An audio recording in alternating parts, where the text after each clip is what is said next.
Okay, it's 8:03 on my clock, so I suggest that we start this morning session. So welcome everyone, and let's start our session with the first talk presented by Zeev Zalevsky from Israel, who will tell us about the micro-speckle pattern analysis for vital bioscience monitoring through the obstacles.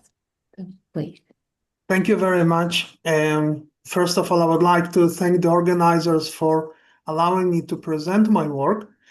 Today I'm going to speak with you about remote biomedical sensing, but not done with optical means, but rather with microwave radiation. And through my talk, I'm going to explain the operation principle of this novel concept, as well as its advantages / disadvantages versus photonic type of sensing. So, so this is the outline of my talk. Oops, it is stuck. Excellent.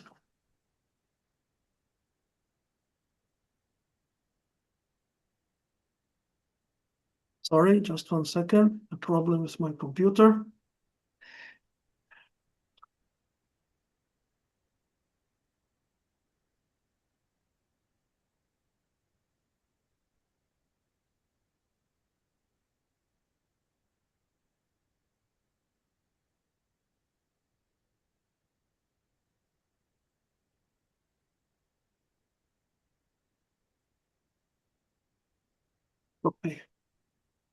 Okay, so this is the outline of my talk. I will give an introduction about this concept, the theory, the applications, show you some results, experimental results, and then I'm going to have conclusions and discussions. So all of you know what speckle are.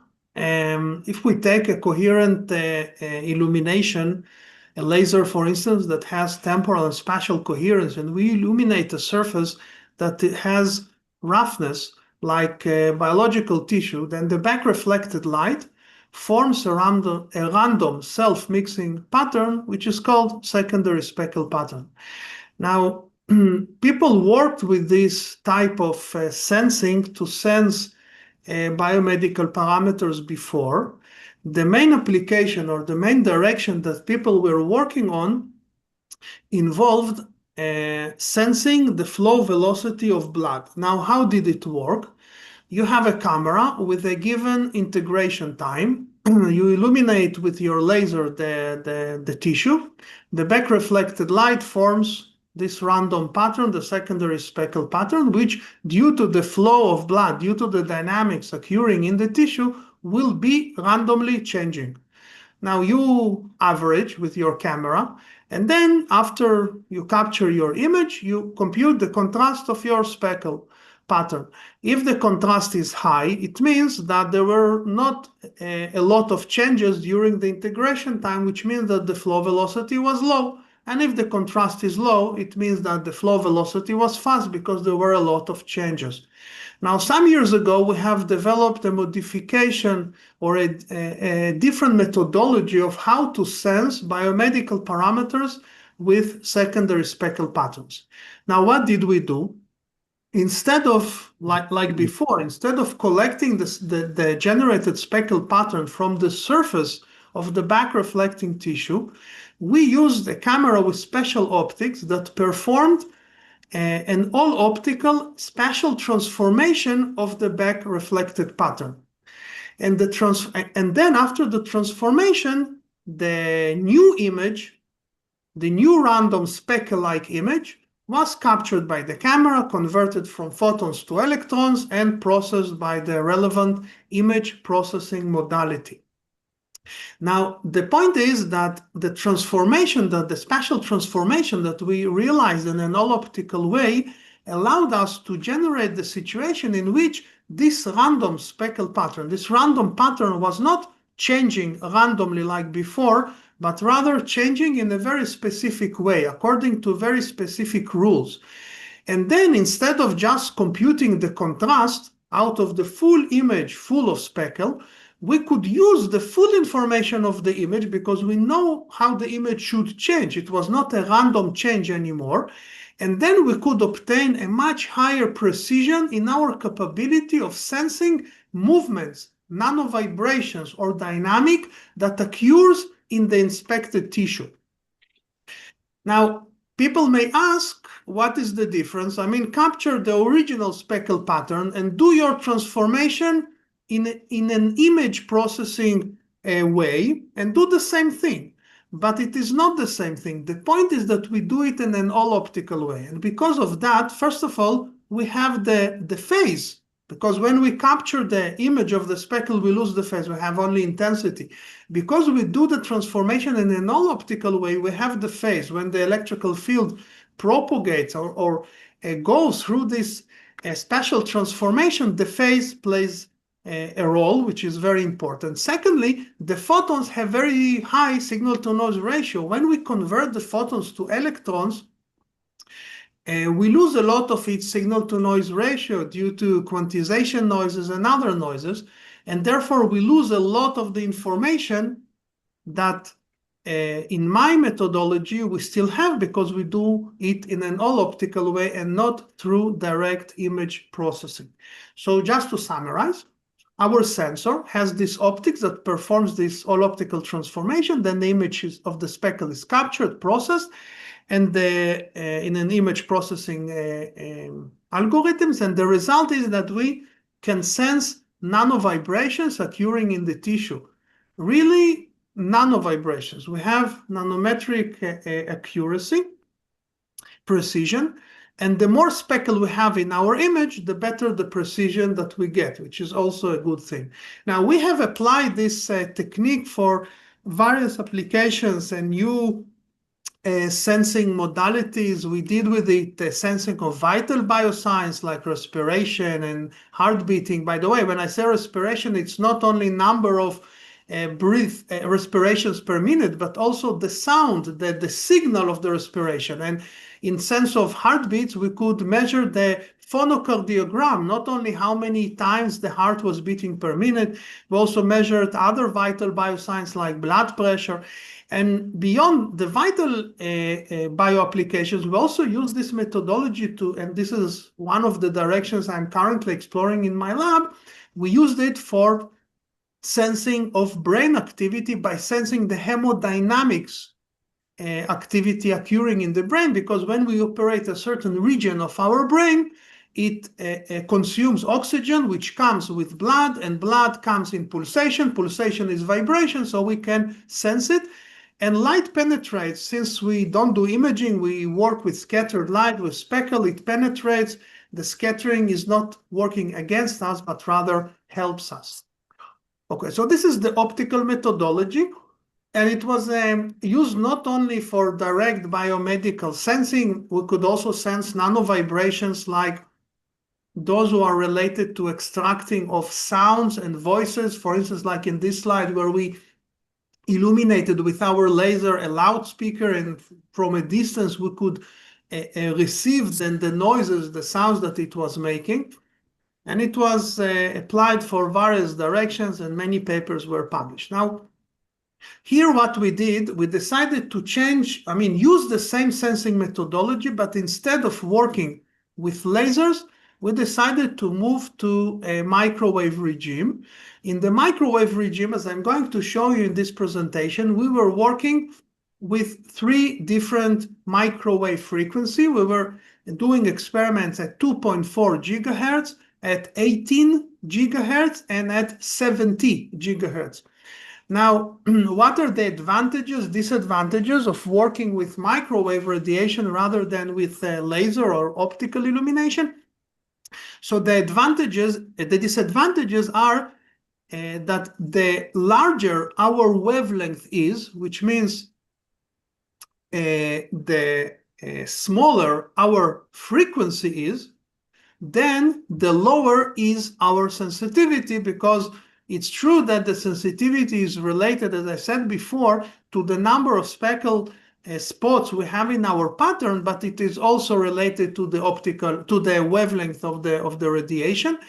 And if in optics we have wavelength, which is we work usually in infrared, let's say less than 1 micrometer, then in microwave we have wavelengths of millimeters or even centimeters, and it reduces the sensitivity. So this is the disadvantage, but the advantage is that a microwave radiation can penetrate through obscure surfaces, through walls and so on. So we could perform the mapping, the biomedical sensing of subjects, even if we do not have a direct line of sight towards them, which was a requirement in the optical regime. And even if the subject is behind the wall and we are in one room and the sensor is located in another room behind that wall, we could still perform this measurement. Now, I mentioned before that we do the work in 3 different frequencies or wavelengths: 2.4 giga, 18 giga, and 70 giga. What is the difference between them? So the difference is that 2.4 giga penetrates the best. As I'm going to show, it can measure through thick walls very well. The penetration is good because the wavelength of the radiation is large, but the sensitivity is the worst in this case.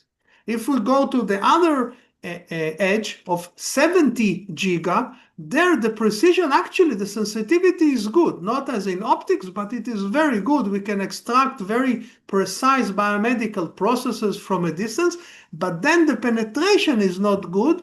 So it can penetrate through obscure surfaces, but definitely not through a thick wall. And the 18 giga is the compromise, because on one hand, it penetrates not very thick walls, but at least thin walls, and the precision is not as good as in the 70 giga case, but it is still good enough. So this is a good compromise. Another advantage is that the system itself, the dimensions of the system are such that the larger the wavelength is, the system is bigger. The microwave antenna and the receivers are bigger. So when we work in this compromise of 18 gigahertz, the system is relatively small. It has some penetration and it has sufficient sensitivity. So it's like the sweet point of this type of measurement. Although, as I said, I'm going to show you all the 3, or at least 2 out of the 3 wavelengths and their capabilities in doing biomedical sensing. So in our image processing, we deal with analysis of non-stationary signals. We analyze the information that we receive through, so we transmit with the antenna, with some antennas, and we collect the information with some receivers and antennas, and we do analysis through spectrograms and scalograms, and from this, we try to extract our temporal signals, which could be the phonocardiogram, the signal, the noise of the beating of the heart, or the respiration signal. Again, not the number of respirations, but the signal itself. Here you can see an example of how the spectrogram and the scalogram work over an electrocardiogram signal that we collect in time.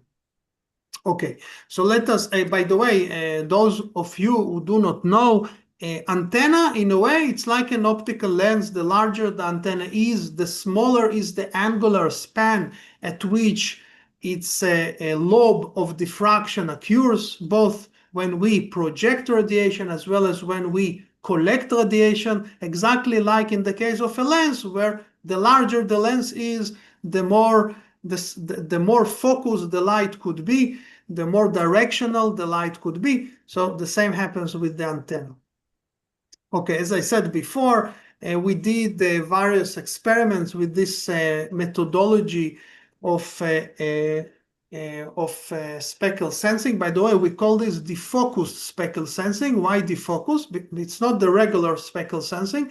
Why defocused? Defocused is the hint for the spatial transformation that we perform on our speckle pattern, because if we defocus or shift the plane from which we collect our speckle, it is a far field approximation, so it is sufficiently defocused, then we perform a Fourier transform actually over the speckle that you can collect from the reflecting surface. And the Fourier transform is a spatial transformation. Actually, we do also other transformation, but Fourier is one of the common transformations that we do.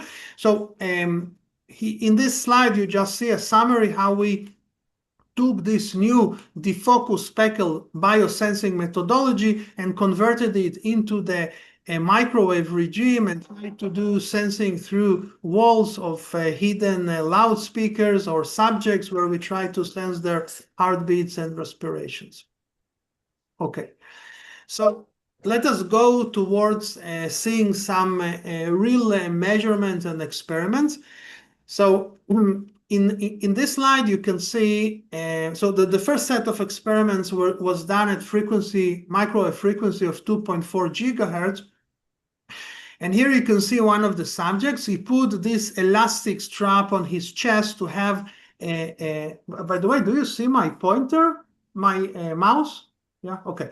So you can see the elastic strap that the subject put on his chest to receive the respiration reference signal. And here you can see the measurement that we did. This is the setup with the transmission and receiving antennas positioned in front of the subject that has this elastic stripe as a reference for our microwave sensing. Here you can see the measurements we obtain. In this case, this is the reference. In the stripe, we have a piezoelectric crystal, and therefore when the person was breathing and the stripe was stretched, you got the electrical signal coming out of it. And here you can see the microwave measurements. The blue is the reference coming from the stripe, and the red is the measurement we obtain with the microwave radiation at 2.4 gigahertz. And you can see a very good correlation between our measured signal for the breathing, for the respiration, versus the reference signal obtained from the stripe. And here you can see other measurements, again, very, very consistent. You can see also the spectrogram. You can see in the frequency, at the frequency of 0.4 hertz, which was the respiration frequency over the measurement time, you have a consistent signal. So the radiation was the measurement with the microwave radiation was very precise. Now, people may ask the following question. They may say, you know, in microwave, so we do the microwave measurement with those defocus speckle. This is a new methodology. But people try to work with microwave to measure movements, to measure vibration, also to measure vital biosigns. The way they did it, the conventional way of working with microwaves for vital signs detection is based on a Doppler effect. Actually, it's called micro-Doppler. So what you do, or what you measure, is that when we move the frequency, so you transmit a microwave signal, but because of the movement, the frequency is slightly shifted, and in the receiving antenna, you can analyze the shift of the frequency. This is the Doppler shift, even if it's a micro-Doppler.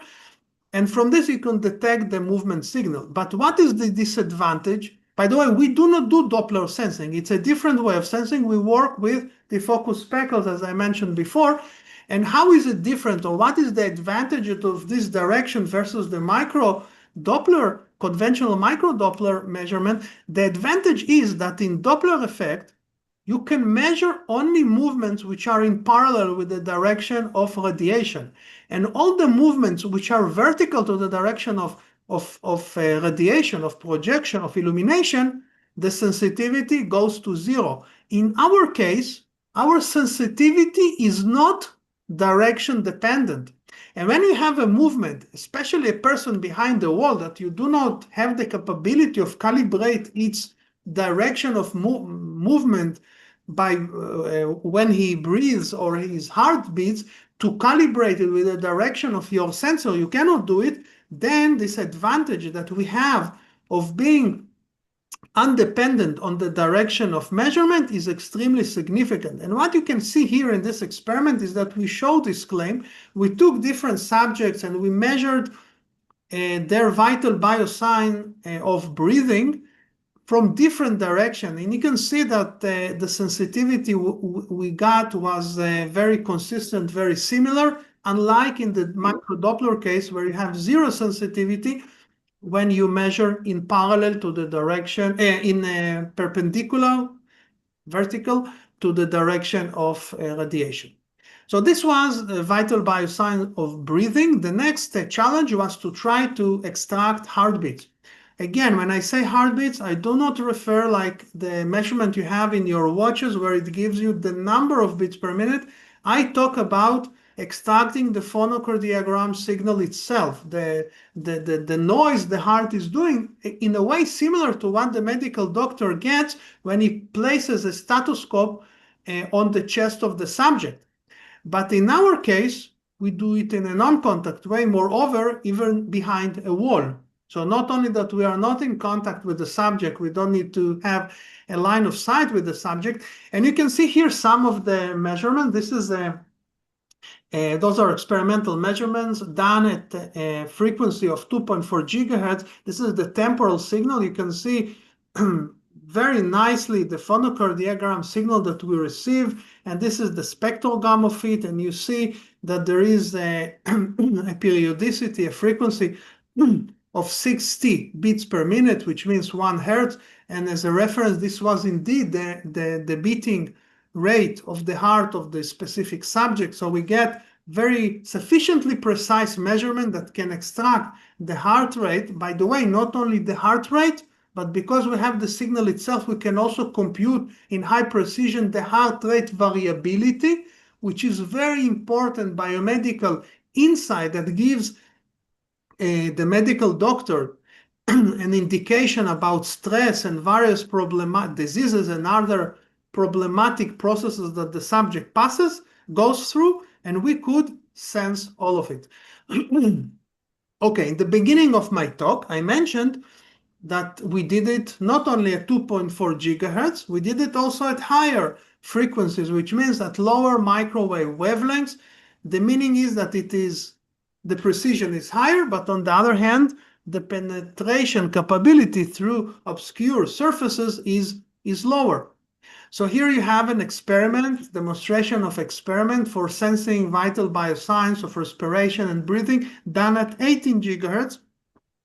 And in this case, the measurement penetrates through surfaces, but not thick walls. In this case, it was a thin wooden wall or a cast wall. Then we could do the measurement. If we place a regular brick-like wall, then the measurement was not sufficient. But because we work with 18 gigahertz, the precision is better. The capabilities for precise biomedical sensing of vital signs is better. So here we show how we sense on the left side, how we sense the breathing, and on the right side, we sense the heartbeats. You can see here the frequency, and the frequency matches to the reference of the frequencies of respiration, breathing, and heart beating that the subject, the inspected subject, had in that specific experiment.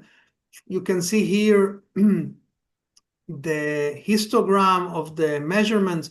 You see that when we perform a heart beating measurement while the subject holds his breath, then indeed we have only the heart beating and the signal related to respiration disappears.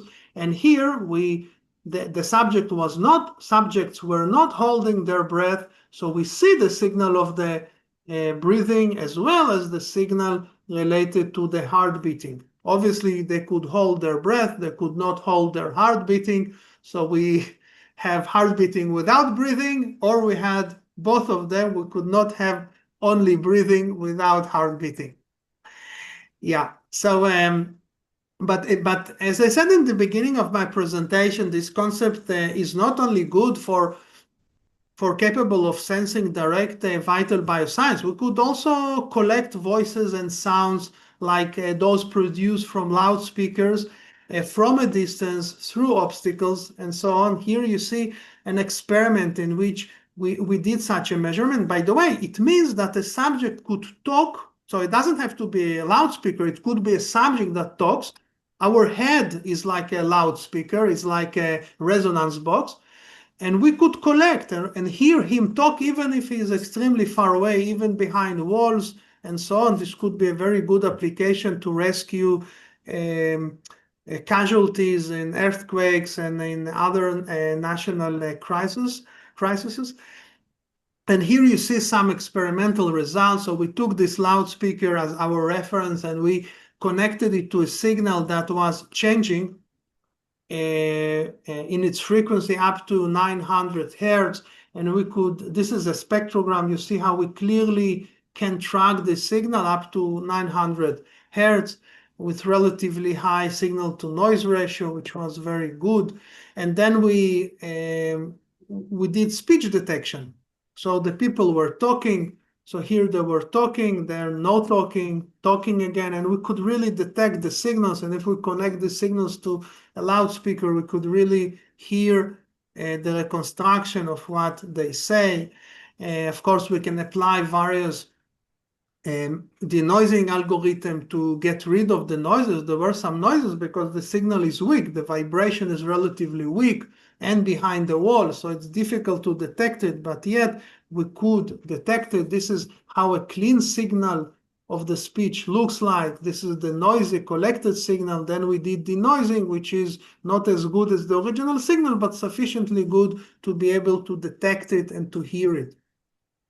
And as I said before, one of the advantages of our sensing methodology that works or based upon using defocus speckles is microwave defocus speckle is its capability of sensing the signal, in this case, the speech, from any direction, not only in a direction that is in the direction of illumination. And here we did experiment that demonstrated it. We rotated our loudspeaker and we were trying to sense the signal, the frequency that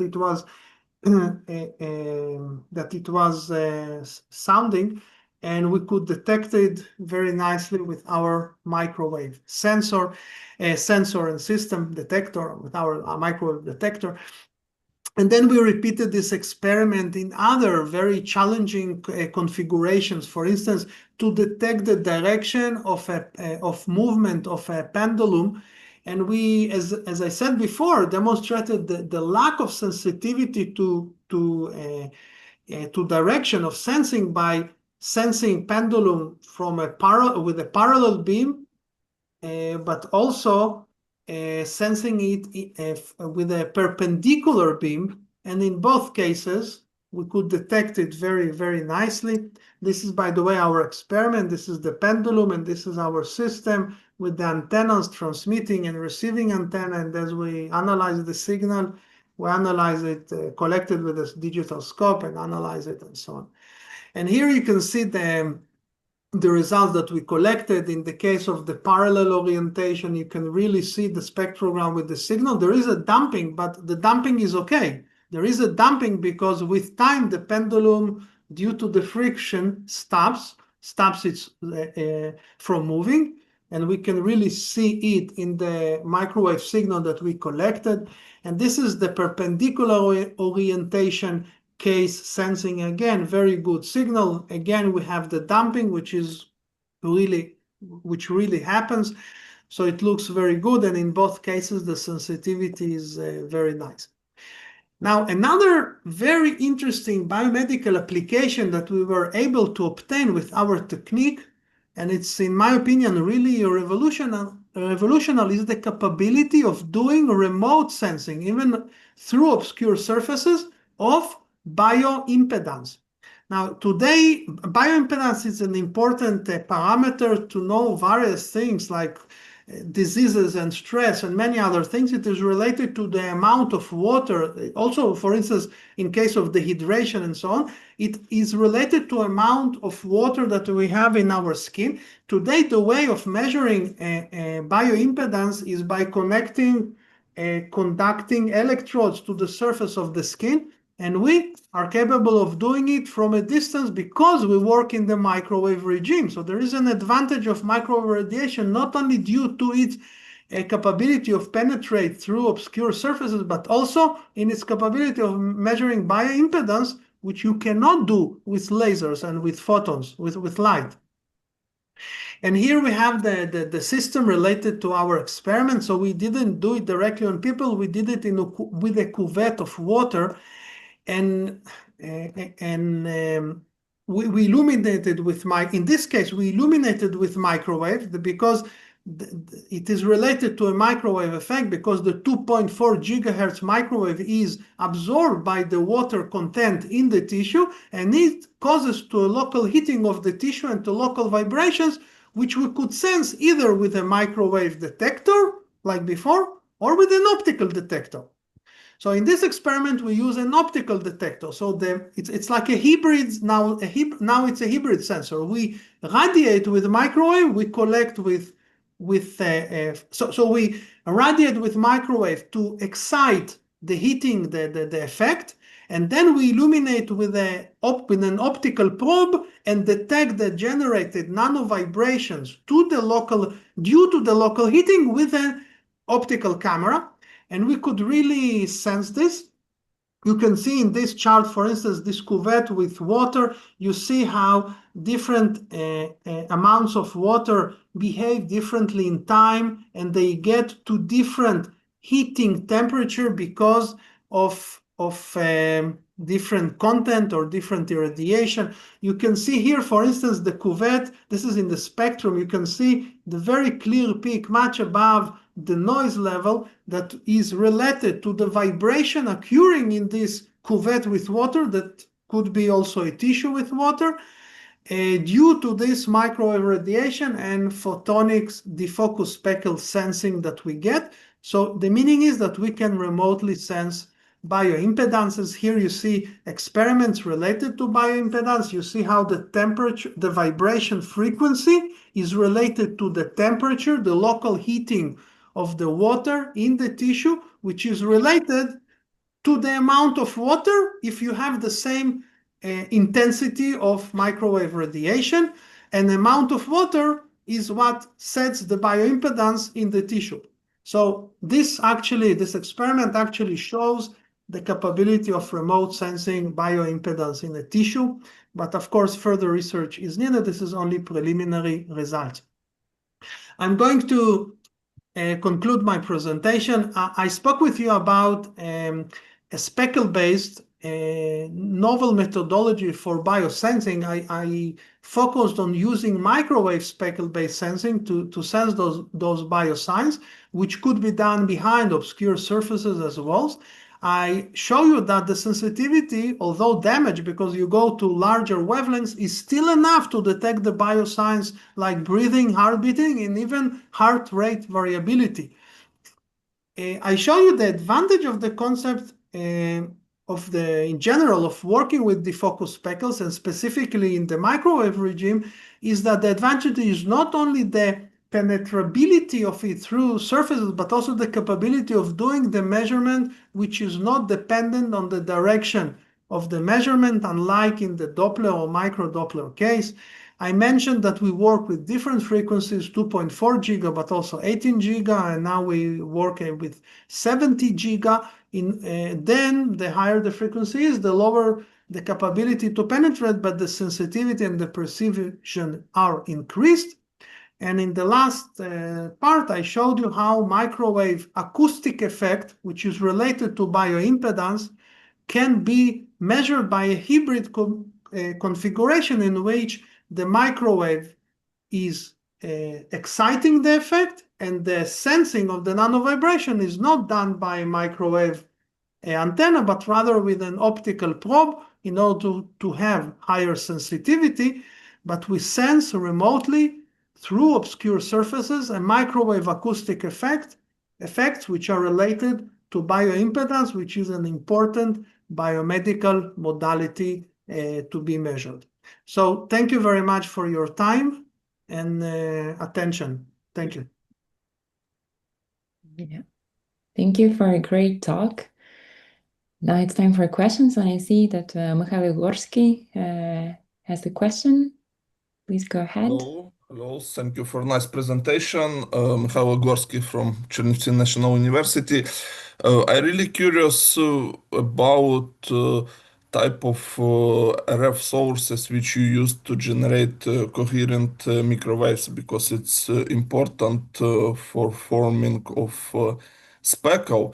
And like additional question, I maybe I missed it, but how it's possible to extract primary speckles from secondary speckles, like done with lasers and optics in this microwave regime?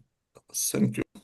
Okay, so first of all, the coherence in the microwave is very simple. It's practically having a source, a signal generator that has very specific frequency, and you have a coherence. So it's just the electronics that is connected to your antenna should be sufficiently precise.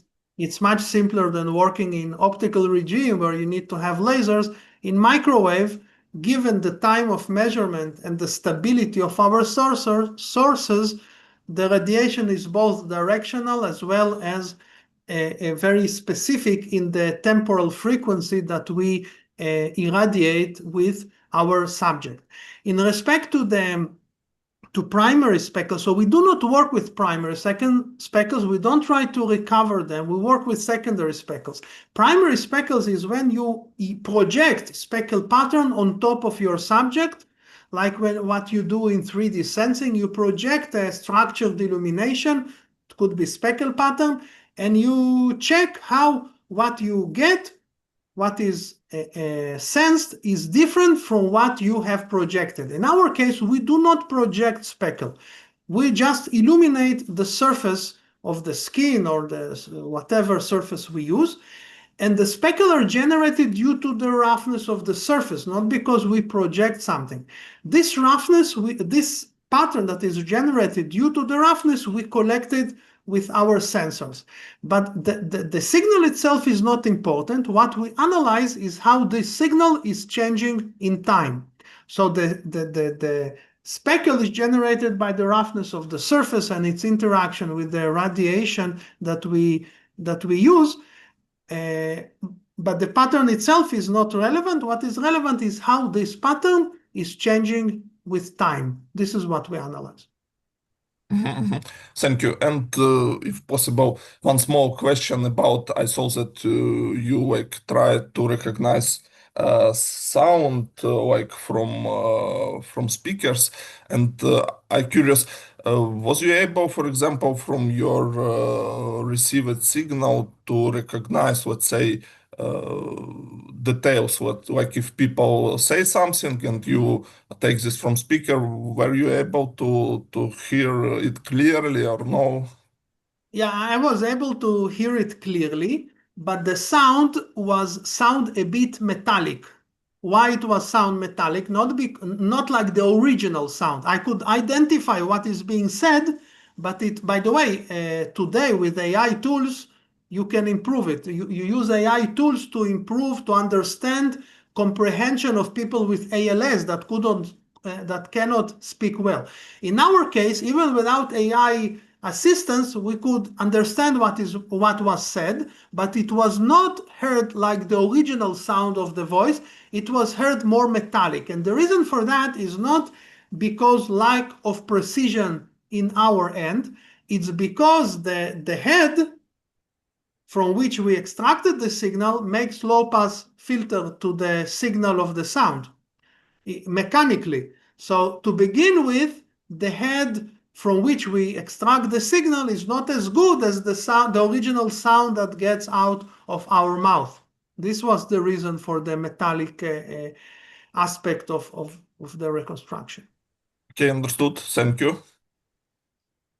Thank you. Okay. Do we have any more questions from the audience? I have a very naive one. So you were speaking about detecting behind the wall. So in the real life, I guess the wall can be very much inhomogeneous and can probably perturb the signal stronger or weaker. Have you taken into account this in your studies? Yeah, definitely. It's not important at all to the precision because what is important is whether the wall is static or not, because what we measure is not the signal, but the changes to the signal. So yeah, you're right. If the wall is not uniform, the signal will be different signal than in the case of a uniform wall. but the initial signal is not relevant. The spatial distribution of the signal is not important. What is important is how this given initial signal is changing in time. What is its dynamics? This is what gives us the temporal signal that we try to extract, whether it is biomedical signal or a sound of speech and so on. All right, thank you. Well, I see no more questions so far, so let's move to the next speaker. Thank you so much. Thank you very much. Thank you. Yeah, so let's welcome our next speaker, Xinzheng from China, right? You can share your slides. Yes. Okay. Is it okay? Just a second. So far. Oh yeah, now we can see it well. Mm-hmm. Yes. So please go ahead. We're eager to listen to your talk. Okay. Yeah, good morning, everyone, and thanks the session chair, Professor Nina Kravets, and for the introduction. I'm Xinzheng Zhang from Nankai University, China. First of all, I would like to give my special thanks to the organization committee for providing me this opportunity to introduce our recent work. The topic of my work is flexible vertical cavity surface emitting topological laser, or we can just call it flexible topological VCSEL. And the main content of my talk include our recent work on topological photonics as like a nonlinear photonics chip, and also the photonic topological lasing based on soft materials. First of all, I will introduce the research background. In 1735, the mathematician Euler solved the Königsberg bridge problem that led to the development of the branches of mathematics known as topology or the graph theory. And the term topology refers to the properties of geometric shapes or space preserved under continuous deformation.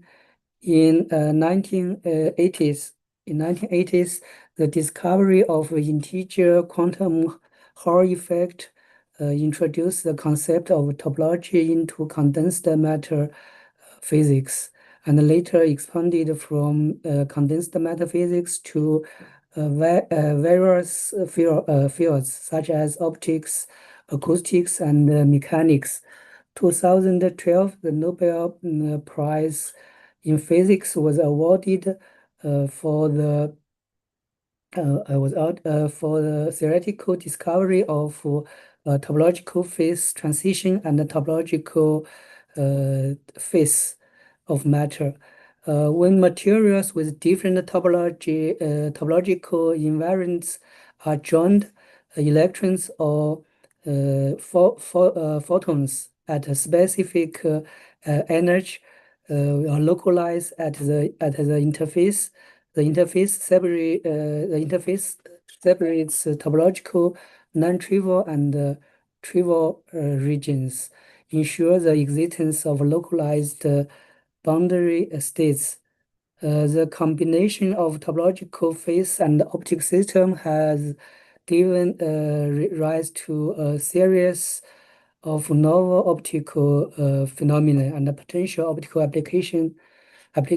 For example, it has enabled robust light emission and low threshold topological lasing, as well as complex light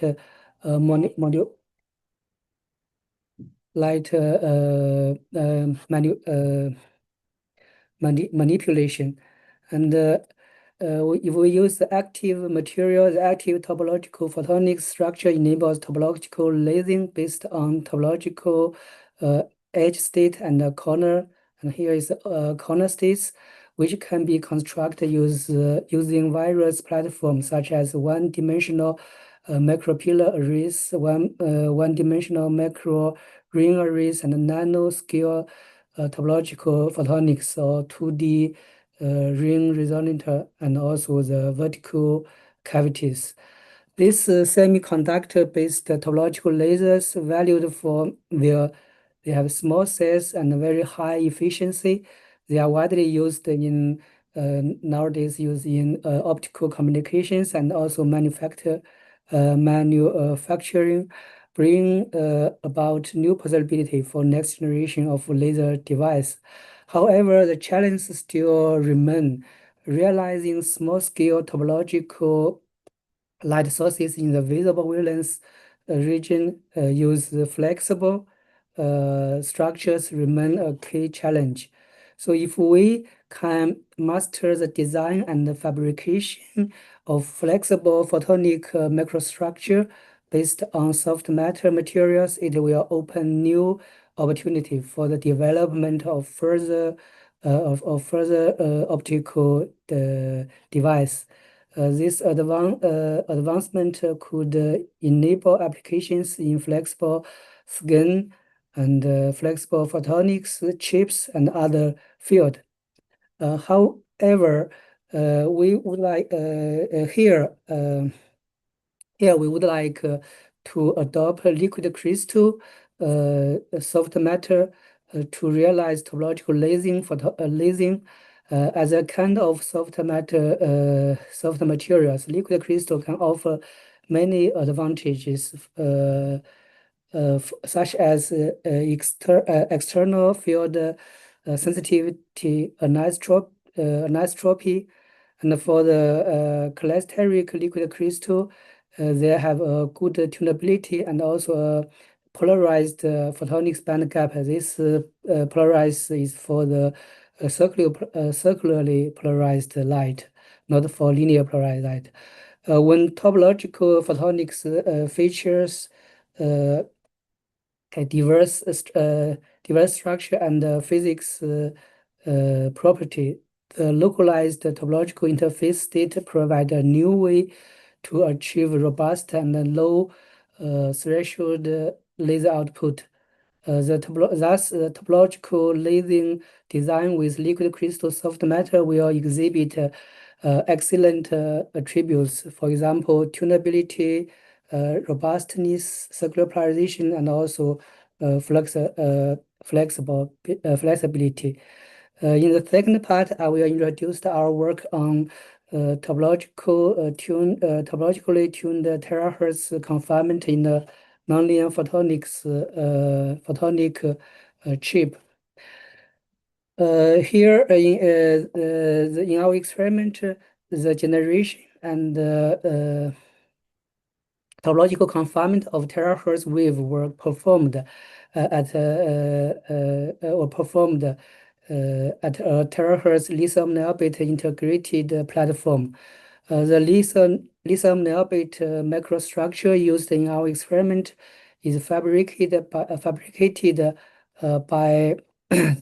a femtosecond laser direct writing technique. The light area is air, and the dark area here is the lithium niobate. So the terahertz wave was generated based on the optical rectification induced by femtolaser pulse in second order nonlinear crystal.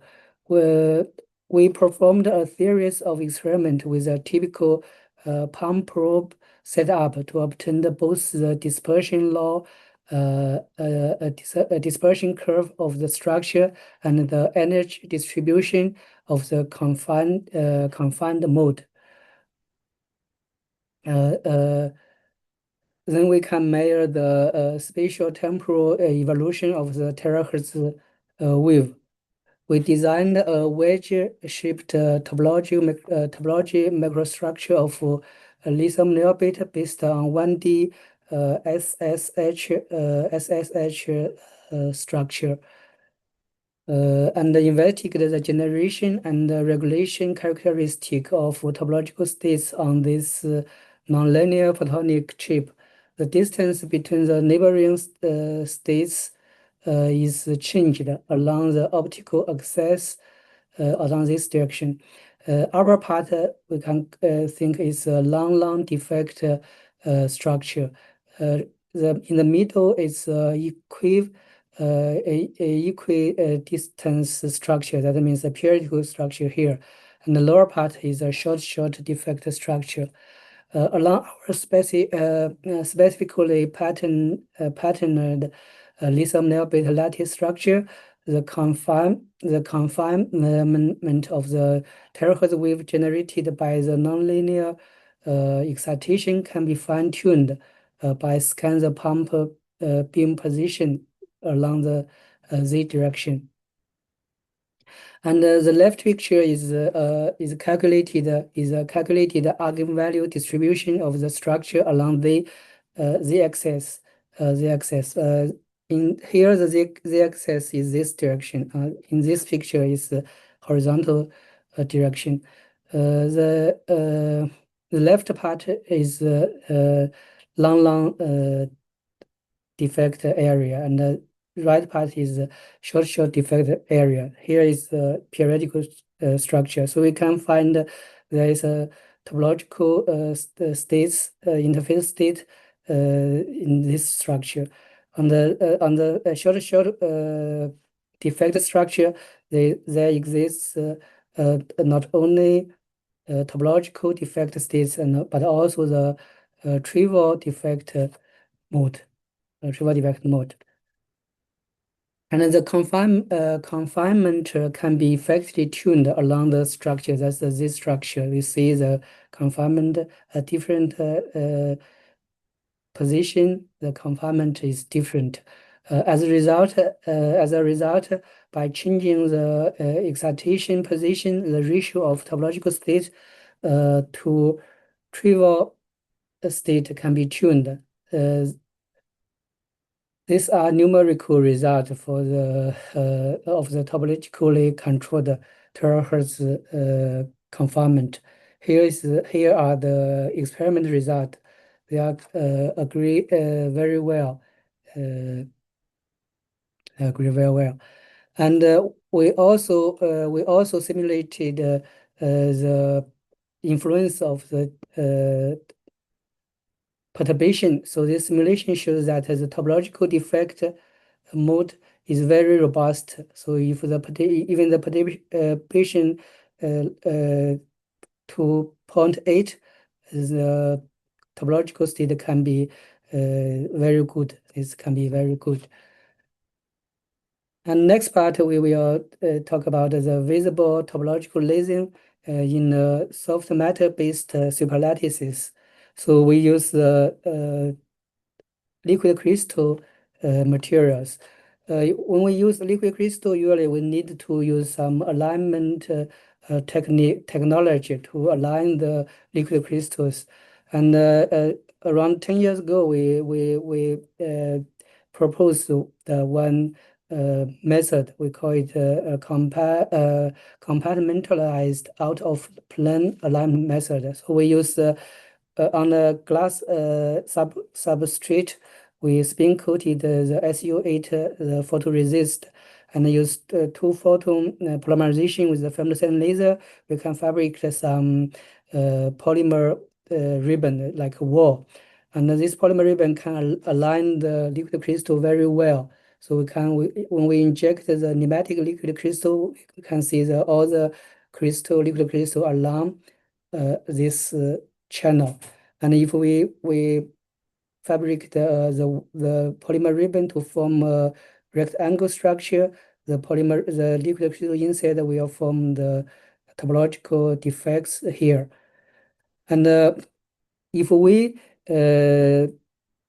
inject cholesteric liquid crystal, also we call the chiral liquid crystal, CLC inside in between the polymer ribbons, and the chiral liquid crystal will align well like this way. So the chiral liquid crystal will work as a one-dimensional photonic crystal, and our polymer ribbon will act as a defect. So when we calculate, we find each polymer ribbon will, with the polymer ribbon, we have some defect mode here, because our polymer ribbon is around 2 micron, the thickness of 2 micron.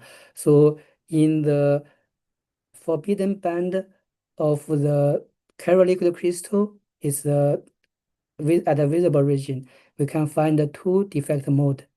So if we arrange this polymer ribbon periodically, and this polymer ribbon will form a mini band in the band gap of chiral liquid crystal. So we can form the mini band. So that's the process of prepare the sample. And we can under the crossed polarizer microscope, we find the chiral liquid crystal aligned very well. So here we use the femtosecond laser, laser direct writing, to fabricate these polymer ribbons. The polymer ribbons, each ribbon is around 2 micrometer, and the distance is around 6 micron to 10 microns. So if without chiral liquid crystal, if we just see this periodical polymer ribbons, it's also work as a photonic crystal. This photonic crystal, the band gap is at infrared regions around 10 micron. But if we inject chiral liquid crystal inside, in between the polymer ribbons, and we can get the mini band in polymer in visible region, as just inside the band gap of chiral liquid crystal. So here the polymer ribbons are arranged as SSH mode, and also like our former last work is also a short effect mode. So we can after calculation we find there is topological edge state, interface state here. So with this interface state, we can excite the sample to get the lasing signal. So that's the schematic the picture. So we have that's the polymer ribbons, and the blue color is the chiral liquid crystal. So if we pump our sample with the green nanosecond laser, and we can get the output, the yellow output laser from the the implant laser, and because we use the chiral liquid crystal, is a crystal in liquid crystal state, so we can use the temperature to tune its forbidden band. When it's forbidden band shift, like here, if the forbidden band shift, and also the the topological wavelength also can be tuned by the mode hopping. By mode hopping, and the robustness is because the topological structure we can also calculate to show the non-trivial topological interface state have very good robustness. And we measure the slope efficiency. We find for the topological lasing, the lasing threshold is around 2.4 micron joule, is corresponding to 722 watt per square millimeters. So we can see the lasing threshold of topological defect mode is much lower than that of trivial defect mode lasing. So here A and B are the topological defect mode. C, D, E, F are the trivial defect mode. So that's the experimental result. See that's see the lasing phenomenon. And our last work now, also recent work is for flexible lasing. Though we have realized the topological lasing based on chiral liquid crystal, that's a kind of soft material, but the liquid crystal cell, that means the substrate we use steel glass, that means hard substrate. So the sample actually is still not, it's tunable, but it's still not flexible. So this part we work on the flexible vertical cavity surface emitting topological laser. And next I will present is a specific theoretical mode and experimental demonstration. So we still use chiral liquid crystal, but this chiral liquid crystal we mixed with some monomers and use the UV light to make it polymerized chiral liquid crystal film. So it's not like a liquid. It's a soft film. This soft film will worked as optical because it has forbidden band. This forbidden band can work as optical potential barriers. And also we use it's the same. We use some polymer films. Polymer film we use the commercial Meller films to use it as optical potential wells. And we will put them layer by layer and to form our sample. And here is the blue means the Meller film, and this green means the polymerized chiral liquid crystal films, because the Meller film is relatively thin. It's like around 3 micrometer. That means with this narrow potential well width, and the photons inside will exhibit discrete energy levels.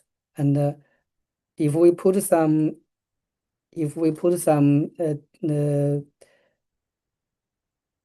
Meller films together, and in between is chiral liquid crystal, and the photon in neighboring wells will couple, and then it will form the mini band.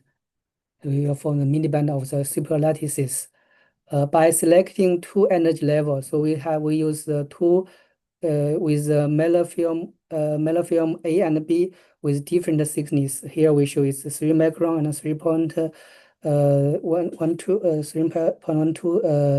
micron as two kind of thickness, and to form neighboring wells as the onset potential for AB sets. And the one-dimensional optical superlattice can be formed, and this one-dimensional optical superlattice can be mapped to one-dimensional diatomic chain. So it's like AB atom is two different atoms with different energy, and then it form a periodical structure. These two sets within one unit form with one unit cell of this new type of one-dimensional diatomic chain have different onset potential energies, which will break the inversion symmetry of the structure. In order to explain the onset potential, in order to explain its topological characteristics, we made a little change to the intra and inter cell coupling. So the T1 is that's the unit cell, So T1 is the coupling coefficient between A and B, so it's the intra coupling efficient, and the T2 is this and here, so it's like the inter cell coupling. Coupling, and if we set these two T1 and T2 are different, and then T1 is equal to T, and T2 is equal to T times 2 and times cosine theta, and theta is a coupling modulation parameter. So through this the introduction of the parameter theta, and with a slight transformation, we can rewrite the one-dimensional Hamiltonian, so to a two-dimensional two-dimensional Hamiltonian. It's like a two-dimensional synthetic parameter space. So it's one space. It's not it is not difficult to find that it exactly this Hamiltonian exactly corresponding to the Hamiltonian of the two-dimensional hexagonal liquid crystal. For example, the graphene and also the different hexagonal lattices. Here, the M here represents the difference in the onset potential energy between set A and set B. That means different energy or different mass, or also here is different thickness or width of the polymer ribbons. Therefore, through the introduction of the synthetic parameter, we can equate the one-dimensional atomic chain to this two-dimensional hexagon lattice. Thus, we can calculate the band structure in the synthetic parameter space, as well as the Berry phase, Berry curvature, and also the valley chain number of the AB lattices and BA lattices. So you can see the valley chain number have the opposite sign. So that means they have a different topological property. So if we split these two AB structure and AB lattice and BA lattice, because they are topologically different, they have a opposite valley chain number, then we can find that there is a localized topological interface at the splitting interface. And through the calculated energy spectrum, we can also observe the topological state in the band gap. If we select a spatial interface in the two-dimensional parameter space, for example, we set theta equals to pi over 3, we can map the two-dimensional hexagonal lattice structure back to the one-dimensional equal coupled diatomic chain. And at this time, the topological interface state is still remain in the band gap. So our real structure, our final structure of our superlattice is we use two kind of metal film, A and B, with different thickness. But the Cairo liquid crystal, we use the same thickness. That means the coupling, the inter cell coupling and the intra cell coupling are the same.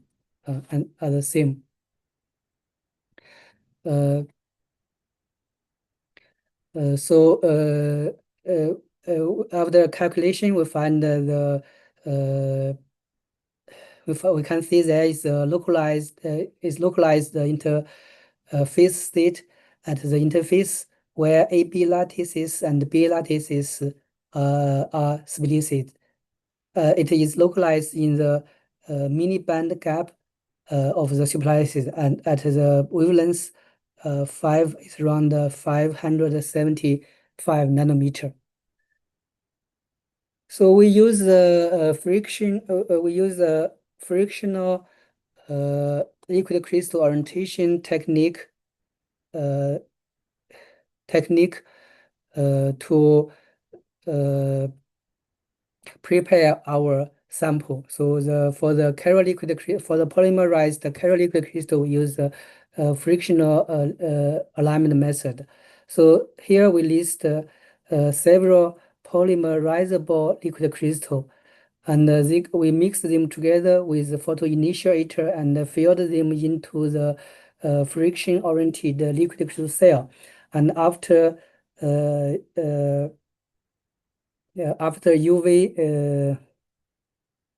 is the cell, and after we use the UV light to expose on the liquid crystal cell, and we can get the polymerized chiral liquid crystal. And then we peel the cover glass, and then we can take the PCLC film from the liquid crystal cell, and then we can stack the PCLC film with metal films A and film B, and together to form our structure.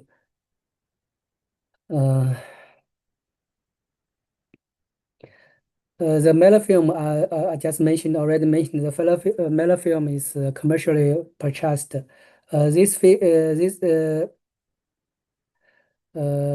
here is the SEM image of our structure. Here is the metal film, and up and down is the PCLC film with the same thickness. So it's a flexible film. And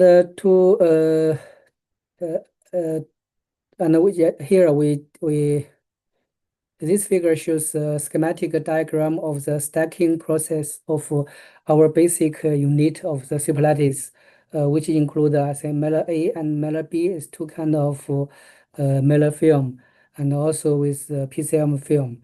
And in between the film, we spin coated some lasing dye, fluorescence dye PM 597 to spin coat here with negligible thickness, so acting as a gun media,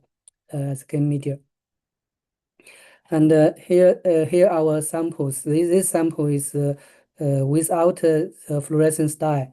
This sample is with the fluorescence dye, so we can see it has some red color. That's the color from the fluorescent dye, and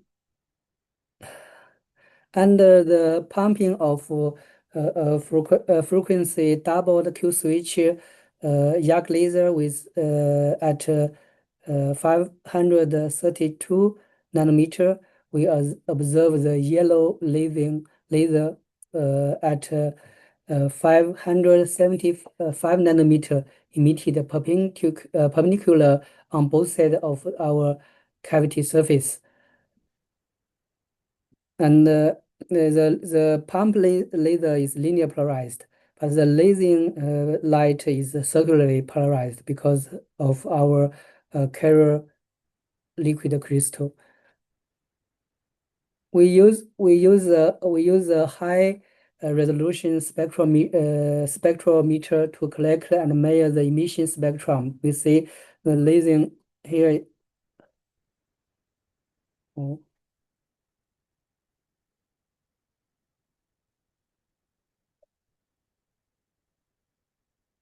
Oh, so I'm still. Can you hear me? Yes. Okay, Yeah. so there's something wrong with the internet, so it's a little bit delay here. Okay, so with this spectrum, we can see a very sharp lasing signal here, and the lasing threshold is 0.47 micron joule, and with a slope efficiency is around 4%. So it's our very initial sample, but we get a very high lasing conversion efficiency is around 3.8%. That means from the green laser to the to the yellow laser, to the yellow lasing emission. So definitely it's much lower than the semiconductor materials, but to the soft matter laser, and especially in liquid crystal lasers, is also already a very high value. High value. We also measure the divergence angle of the lasing signal. It's around 3 degrees. By the measuring, it's around 3 degrees. Furthermore, due to the existence of polymerized chiral liquid crystal, the emergent topological interface state lasing exhibit a very excellent left-handed circular polarization property. We further introduced disorder distribution on the onset potential. We find also it have a very good robustness. It's at a different position, and the topological lasing can exist well. And also we and with this flexible laser, we also further considered some possible potential applications. For example, we use a mask. This mask, we have 2 letters NK. The pump laser passing through this mask, so it will carry the pattern of these 2 characters. When it excites our sample, the lasing here is the lasing signal. The lasing signal is also carrying NK, these 2 characters. So it has the potential for the laser display. And also we can, because it's flexible, we can bend the film. We bend the thin film and move it. That's the bended film. And when we shift it up and down, but the pump laser still here, and then the pump laser actually is pumped on the different position of the lasing. Because the chiral liquid crystal, the helix axis always perpendicular to the surface. So that means when the pump here, the lasing direction will be this direction. We pump here, the lasing will be this direction. So that means with the bended film, we can change the lasing direction, not with rotation, but only with the linear movement or translation. So that's all my presentation. So I just present 3 of our works for the nonlinear generation and topological tuned confinement of terahertz wave on the lithium niobate chip, and also topological lasing with the in-plane structure, but it's with the soft material, but it's still not flexible. And recently we get this flexible topological VCSEL, and this work is just be accepted by Light Science and Application Journal, and there's some recent publications. And thanks for our group, and we work with Professor Xinzheng, Professor Zhigang Chen, and also with Professor Irina from Slovenia. And we have one Belt and Road Initiative joint labs with I and Irina. We have these labs. And thanks for the financial support from different China funding bureaus. And also thank you so much for your attentions. Okay. Yeah, thank you for a very interesting talk. So we have some time for questions. So please, if you have any question, just raise your hand or feel free just to speak. I can probably start with one question from my side. So Okay. you mentioned that on your layers, so in your layers in your lattice, You use the chiral liquid crystal and two types of mylar films. Yeah. So I was wondering, what are the parameters to respect to optimize the efficiency? Is it like a refractive index difference between the liquid crystal material and the polymer? And as a part of this question, I've seen that you are using the rubbing to orient the liquid crystal on the surface of the layer. How sensitive this technology would be on the in-plane orientation of this rubbing. So if one layer is slightly rotated with respect to another, would it change something or not? Thank you for the question. So here is how we prepare the polymerized chiral liquid crystal. So we actually we mixed this different liquid, the polymerizable liquid crystal together, and we will improve the temperature to the clearing point. So that means it will be the real liquid. So and then we can inject this liquid to the liquid crystal cell. This liquid crystal cell is prepared by the inner surface. We have the PVA layer and also rubbed PVA layer. So the rubbing technique for the lithium for the liquid crystal alignment is quite mature technique for our liquid crystal displays. All use this technique. So it can very well align this chiral liquid crystal. So here we can see this is a SEM picture. So we can clearly see how the chiral liquid crystal molecules, how it aligned. So it rotated layer by layer rotated. So it form a one-dimensional photonic crystal. So with this technique, and we can get a very homogeneous and also polymerized chiral liquid crystal film.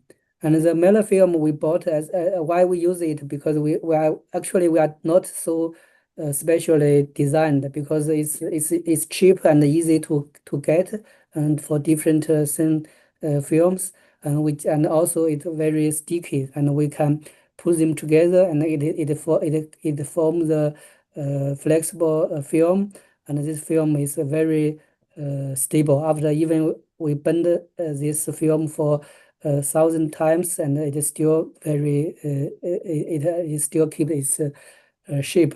So your question is how we optimize the parameters. Actually, we did not really optimize our parameters. So that's why I think very glad for the result. We got already 3.8% for the lasing convention efficiency.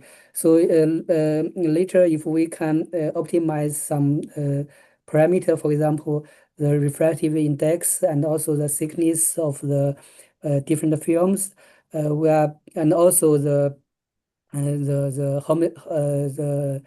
homogeneity of the films, and to actually to reduce the scattering. So here we form this structure with 17 layers as our sample. Actually, the transmission of these layers is not so high. So that means there's still some strong scattering. So if we can improve the quality of our sample, I think I have the confidence that we can definitely improve this efficiency. Okay, thank you. Yeah, thank you. Very exciting. I hope we'll see improving efficiency soon. It's very promising. Yeah, brilliant. Yeah, great work. So I do not see any more questions from the audience so far. So I suggest that we move to the next speaker. So because we start accumulating a little bit of delay with respect to the program. So the next speaker is Professor Shevchenko, right? you can share your screen. Thank you. Let me see. Do you see the slide? Yeah, you can probably go to the display mode. Sure.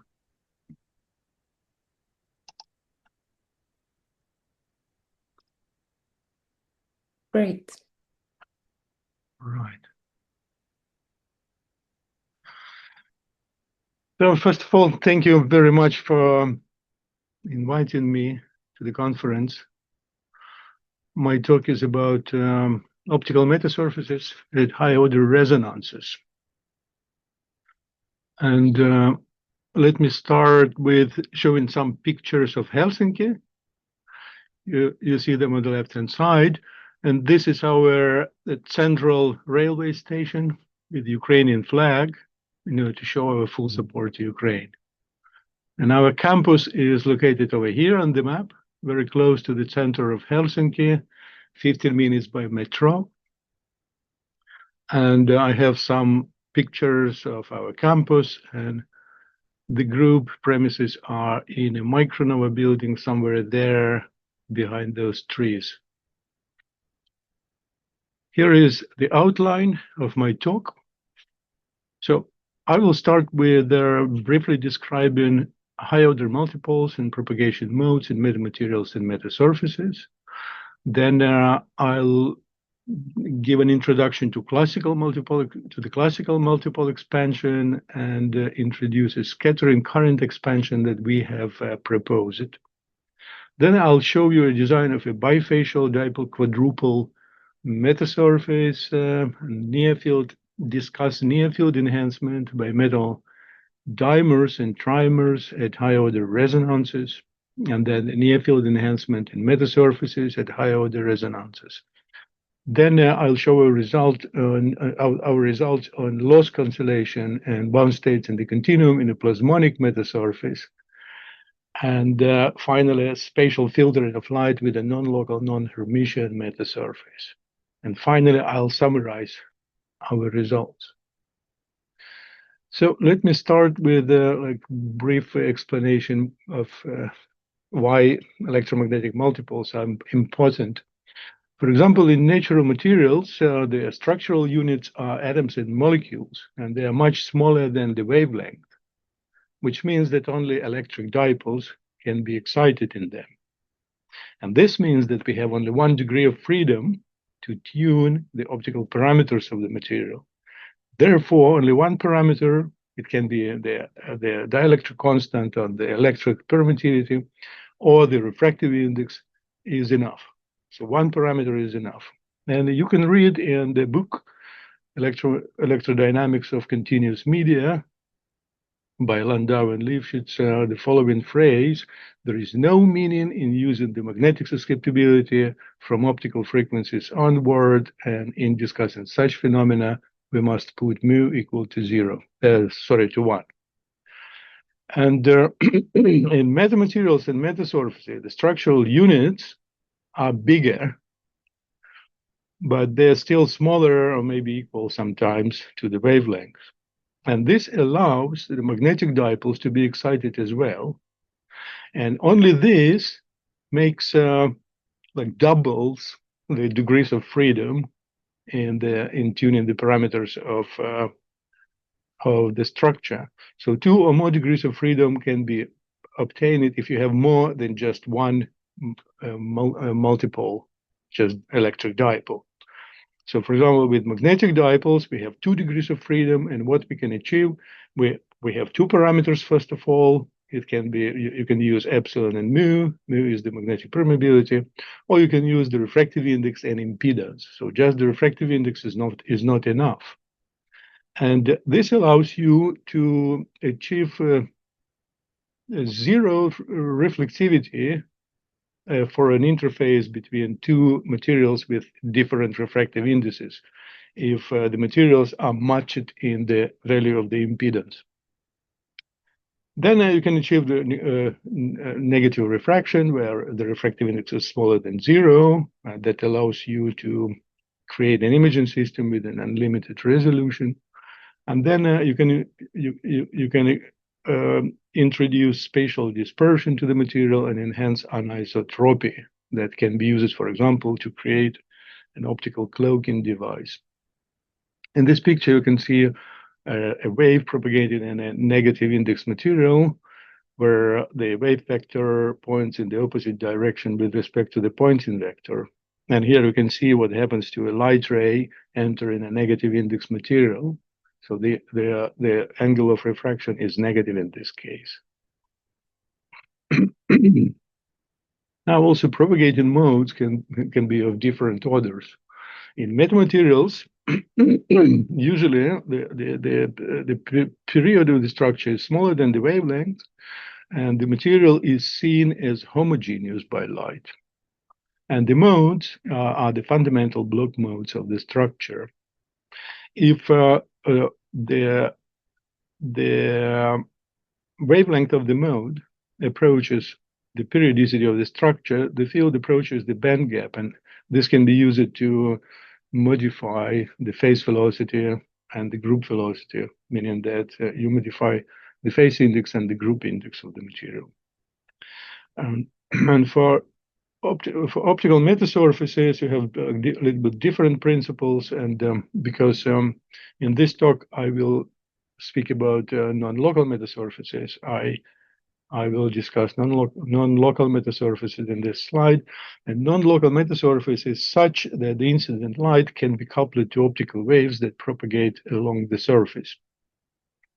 And here again, if the period of the structure on the surface is smaller than the wavelengths, light sees a homogeneous field.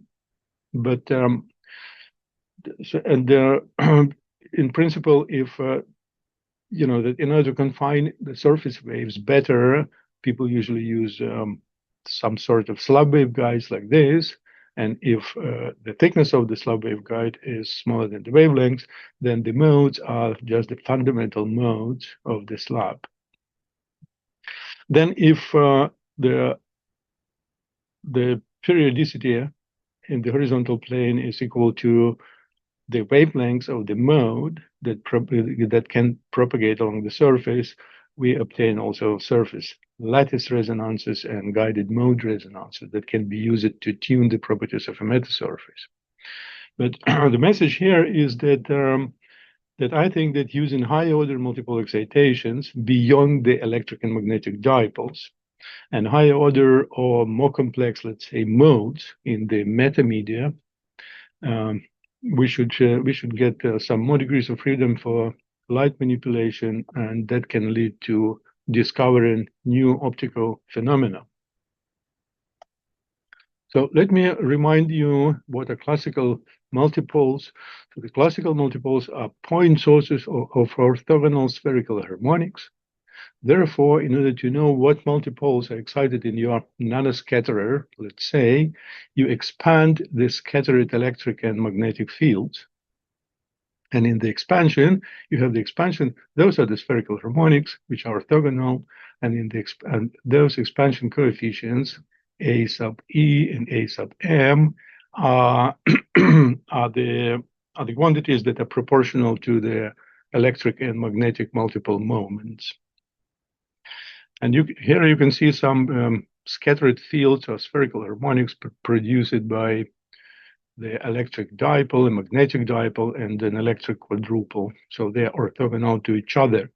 But there are problems with the classical multipole expansion. One of the problems is that if the particle that you want to know, that you want to consider, it belongs to an array of the particles, then it's difficult or impossible to separate the field scattered by the particle itself from the field scattered by the other particles.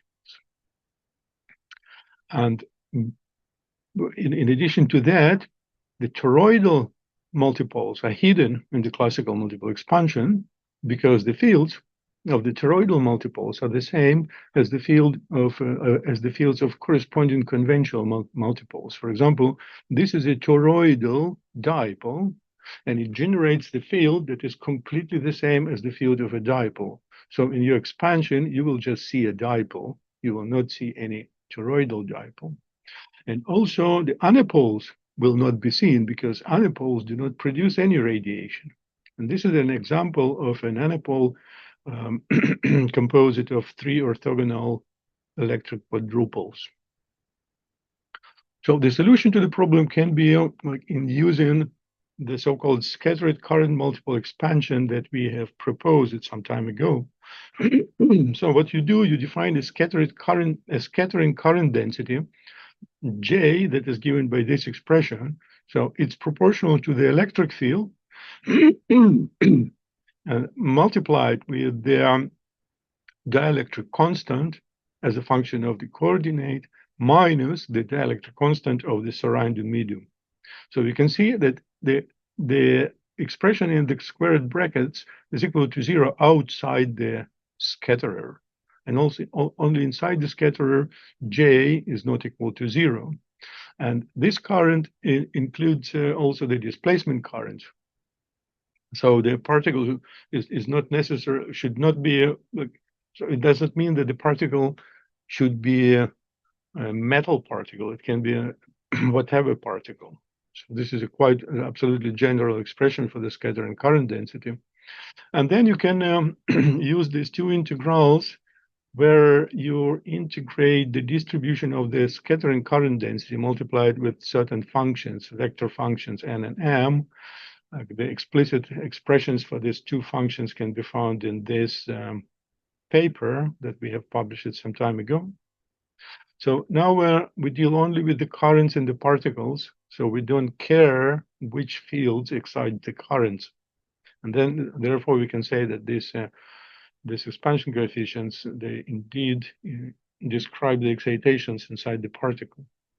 Then what we do, we write the current density distribution in this form that just expresses the integration property of the delta, of the Dirac delta function, and then we expand the Dirac delta function into a Taylor series about r prime equal to 0, and this is what we get. This is just the expansion of the delta function.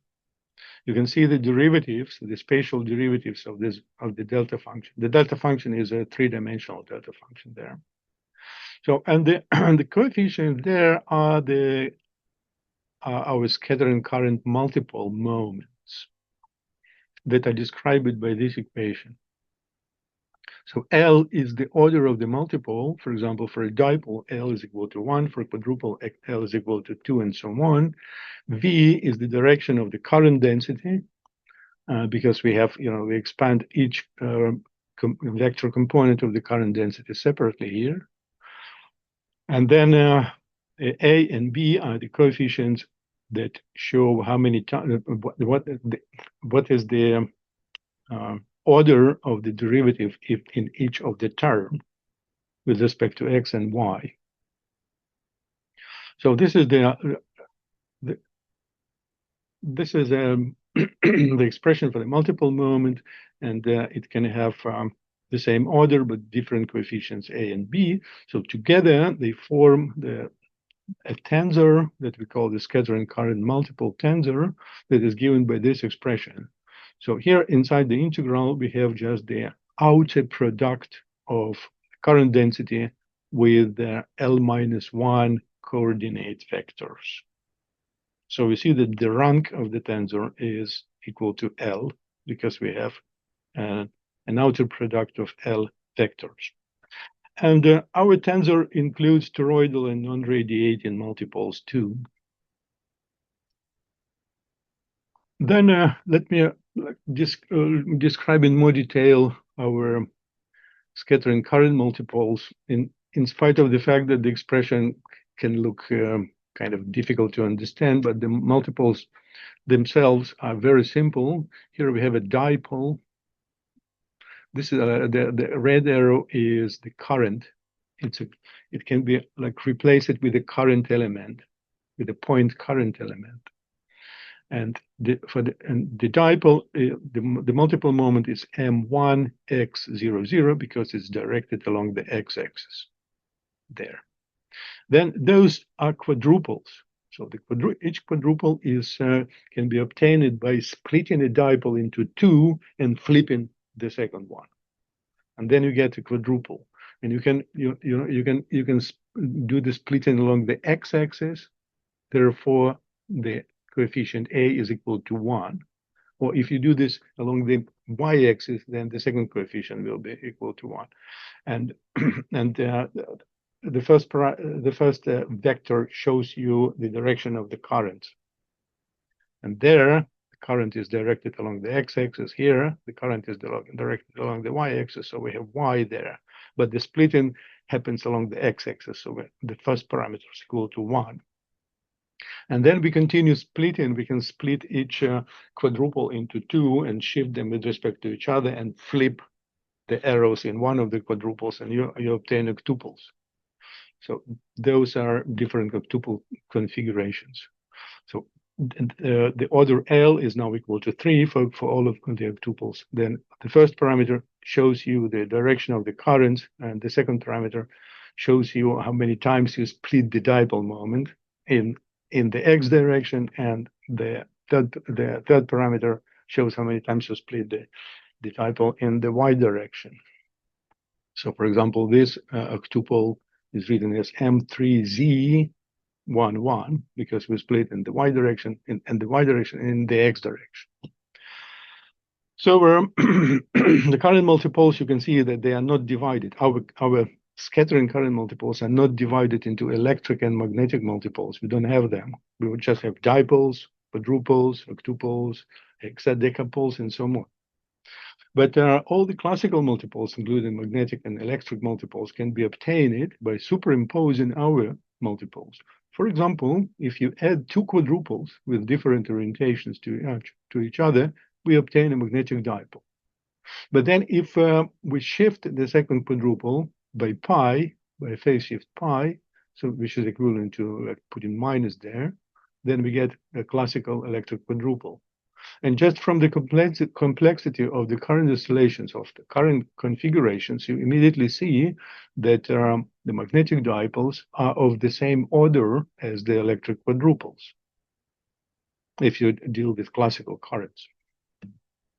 And the classical and scattering current multiple moments are linear combinations of each other. And here I have a set of equations for the classical multiple moments expressed in terms of our scattering current multipoles.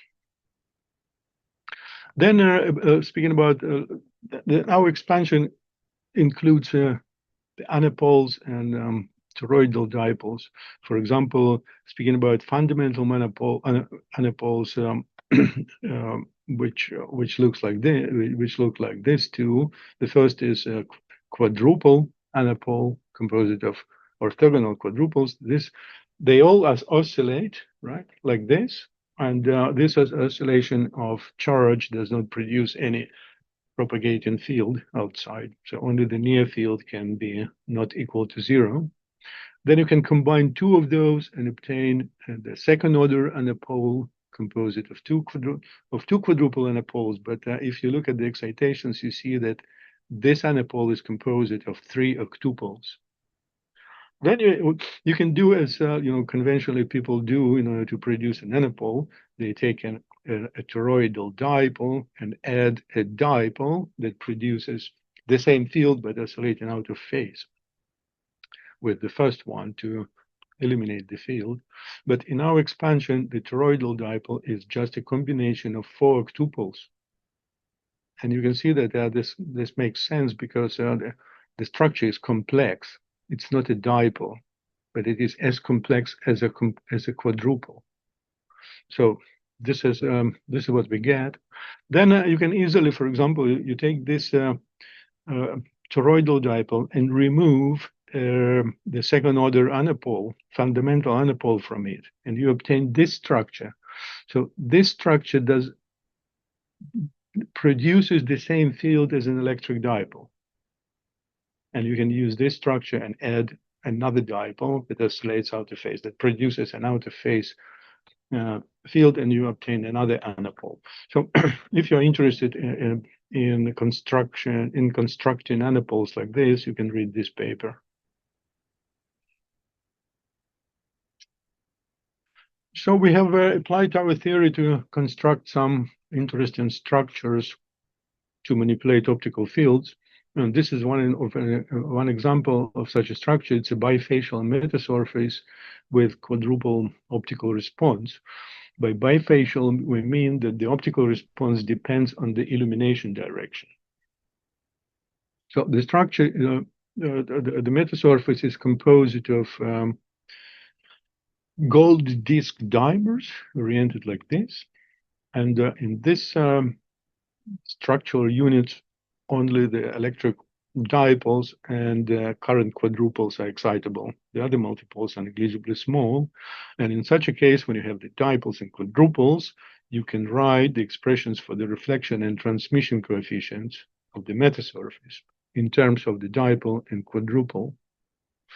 Then you see the amplitude of the electric field is in the denominator, so you can write the dipole and quadruple moments in terms of E and obtain the same expressions in terms of the polarizabilities, the dipole and quadruple polarizabilities of the meta atoms.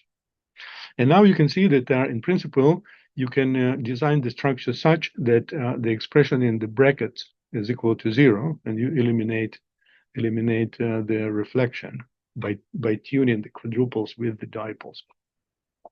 So we're optimizing the structure for this purpose, and this is the unit, and this is our meta atom composed of two disks with the diameters of 110 nanometers and 55 nanometers. We have fabricated the structure. Here you can see the electron microscope image of it, and we did the experiments, and we showed that indeed the structure is bifacial. So within the spectral range from 650 to about maybe 750, maybe 700 nanometers, when the structure is illuminated from this side, from the side of small disks, then it is quite the reflection coefficient is equal to 0. It does not reflect light. But if you illuminate from the other direction, then the reflection is quite high. And this corresponds to our simulated curves that are shown over here. By from optical reciprocity, you know that the transmittance must be the same and independent of the illumination direction, and this is indeed the case. This is the transmission coefficient or transmittance that is the same for the two illumination sides. And here, those two pictures just show the magnitudes and phases of the dipole and quadruple moments when the structure is illuminated from two different sides. You see that the red curves corresponding to this illumination direction do not coincide with the green curves corresponding to the opposite illumination direction, which is as expected for a bifacial metasurface. So this metasurface is described in this paper. Then we use our theory to show that high-order multipoles can be very efficient in terms of obtaining high near-field enhancement factors. So, for example, if you consider two silver spheres, nanospheres, that are separated with a small gap, then if the illuminating light is polarized along the long axis of the dimer, then in the gap you have a very high intensity. So the gap enhancement is probably much more efficient than the enhancement by a tip. So what we wanted to see, we wanted to see how electromagnetic multipoles influence the enhancement. And for the structure, for these parameters of the structure, so the spheres are supposed to be inside glass, and they're having the radius of 40 nanometers and the gap of 7 nanometers. We used COMSOL multiphysics to do the expansion, and this is the classical expansion. And in the classical expansion, you can see the contributions of different multiple moments to the scattering cross-section by the dimer. And you can see that only the electric dipole and probably electric quadruple, there are given by the black line, are significant. The other multipoles are negligible. For example, the electric octupole in this picture is multiplied with a factor of 10, so it is weak.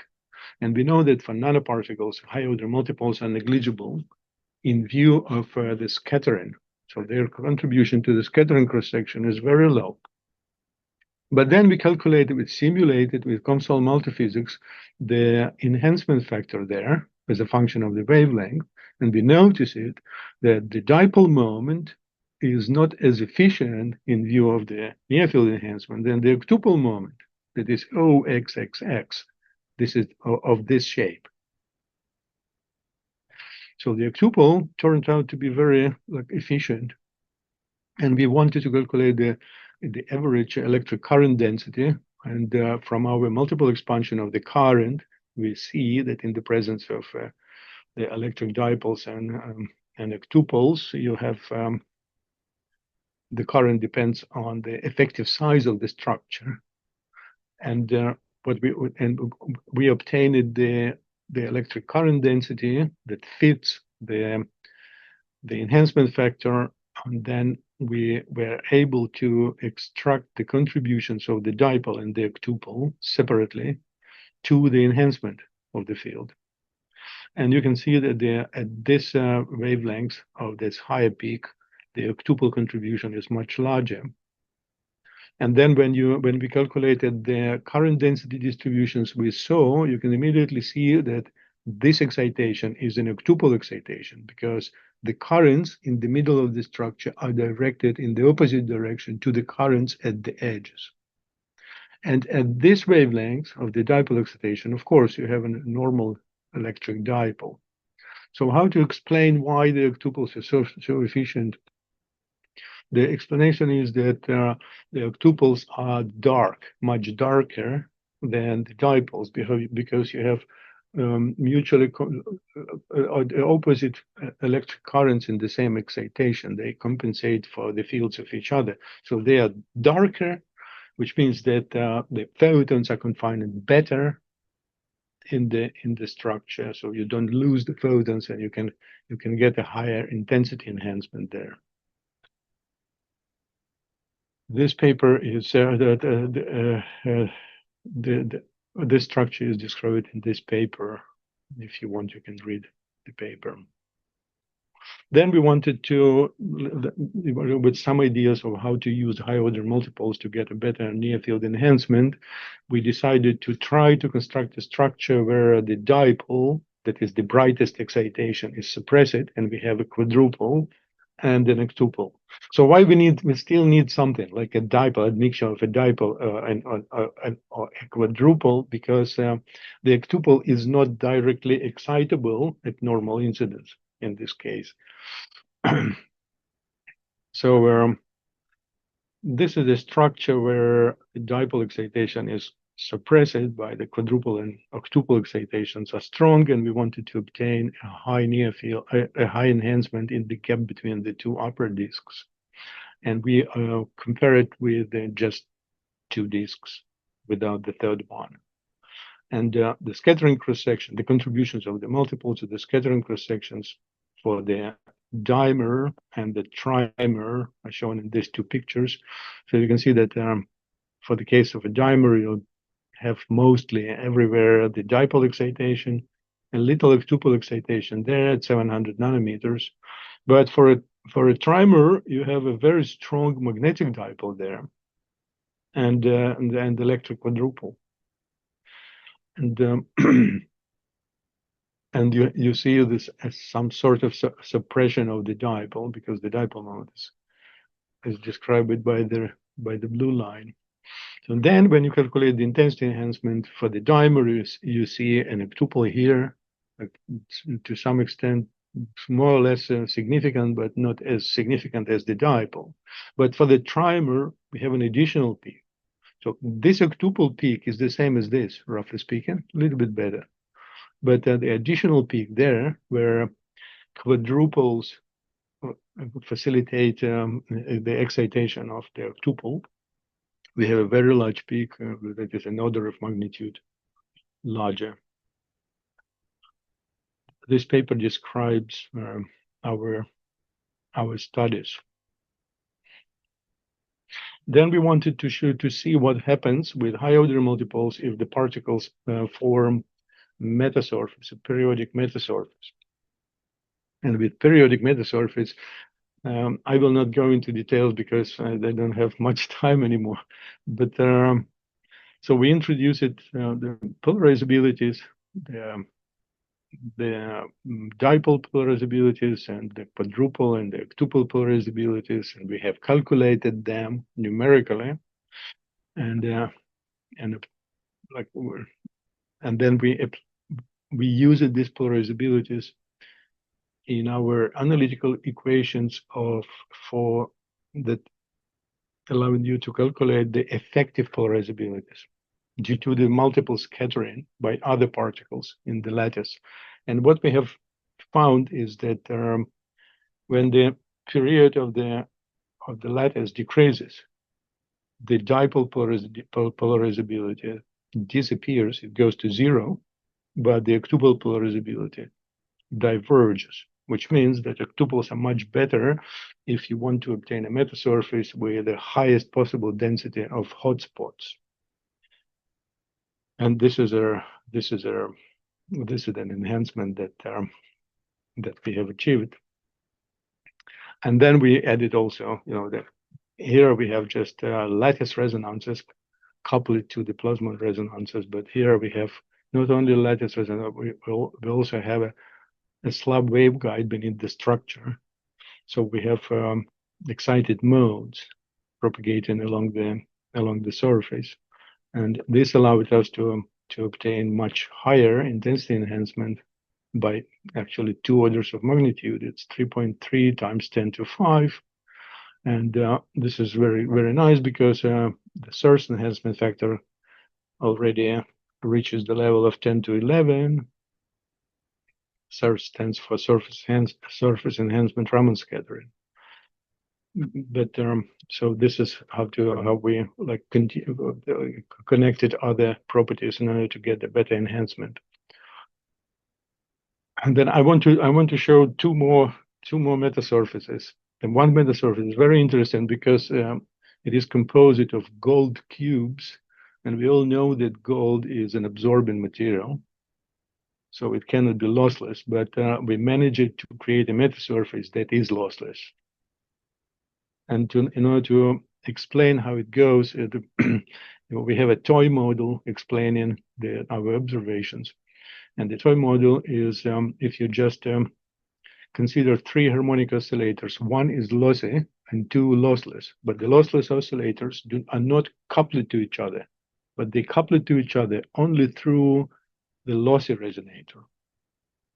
And then you can write a Hamiltonian for this system. And the omega-1 and omega-2 are the frequencies of the 2 oscillators, and the third is lossy, so it has some imaginary part in the frequency. And K13 and K23 are the coupling coefficients. These 2 oscillators, the first and second, are not coupled to each other. The coupling coefficients are equal to 0. So you can diagonalize the Hamiltonian and obtain the eigen frequency equation, from which you can see that the frequency, the eigenfrequency, can be real, which means that the loss is absent, if it is equal to omega-1, the frequency of the first oscillator, under the condition that the second oscillator oscillates at the same frequency. And you get the loss cancellation. So our 3 oscillators, the first is the plasmon resonance excitation, is the first lossy oscillator. And then we have 2 propagating modes, TM and TE modes, propagating in the slab waveguide beneath the surface. And when they are connected to each other and having the same frequencies, you can find that the interference that they form looks like this. This is the unit cell. So the field avoids the position of the gold particle, avoiding by this losses.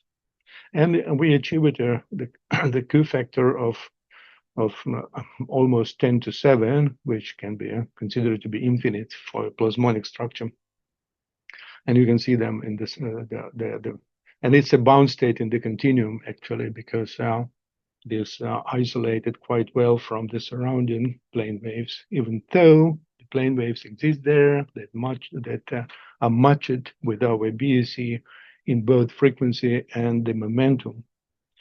So what you get an extremely narrow feature, spectral feature there that can be used for ultra-sensitive sensors.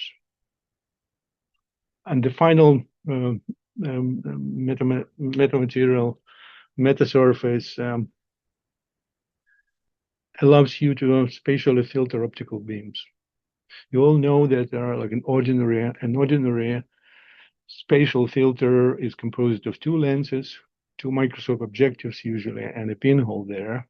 So, so the first objective focuses the field to its Fourier plane, and then higher frequency Fourier components are filtered, are blocked by the pinhole, and then an ugly beam in the beginning becomes a smooth Gaussian-like beam at the end. But the problem with this is with this device is that it's big, bulky, and it's very sensitive to the alignment of the optical components and to all sorts of vibrations or to the laser pointer fluctuations and so on. So what we wanted to replace the whole structure just with a thin film of some stuff, so that it doesn't matter where the film is located along the beam axis and what is the position of the beam in the transverse plane on the film, it does the same as this device. And our idea was to construct a non-local, non-Hermitian metasurface. So non-local means that we want to excite optical modes propagating in the structure. So first we wanted to realize the one-dimensional filter. And so the structure is shown by this picture. So we have gold bars that are thin and like the period is small on a silicon nitride waveguide. And then we wanted to excite simultaneously two modes. One mode is a BIC, bound state in the continuum, that does not radiate, does not show any radiation losses, and the other mode is very lossy. And if they have the same frequencies and can be excited together, and, so the structure is tuned in such a way that we obtained the dispersion curves similar to the curves of a non-Hermitian system with an exceptional point over there. So this is the Hamiltonian. They have two modes. One is lossless, the other is lossy. We have the coupling coefficients between the two that depends on the propagation constant of the modes. And you can solve the eigenfrequency, eigenproblem and find the eigenfrequencies, and you see that the two modes in the beginning at the gamma point, they have one is lossy, the other is lossless, and then when you approach the critical point there or the exceptional point, then the modes become strongly coupled to each other, and the loss coefficient is the same.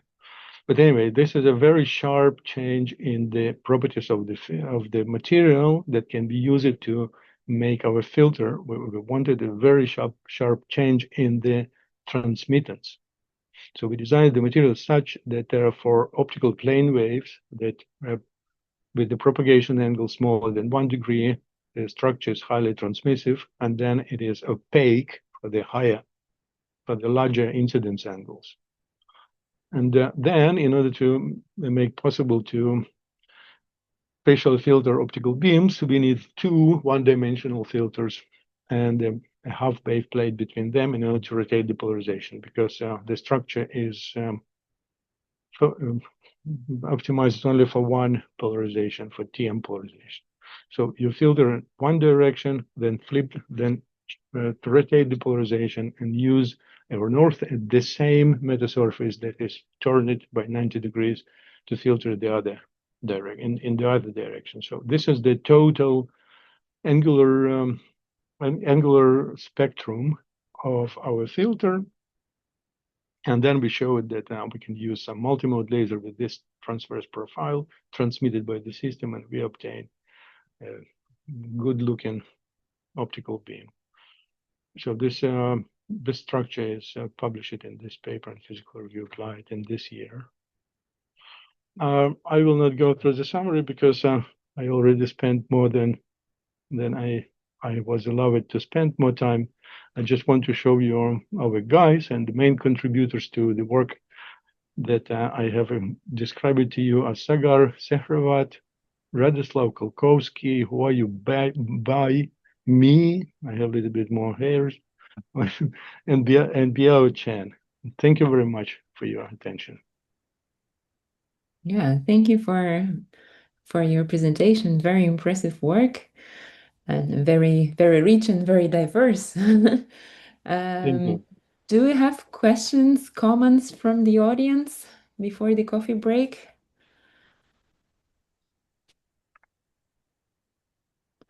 So I probably can start with one concerning this spatial filter that does not require the pinhole. I was wondering, so when we are doing the matter surfaces and so on, of course we want to pack more things inside.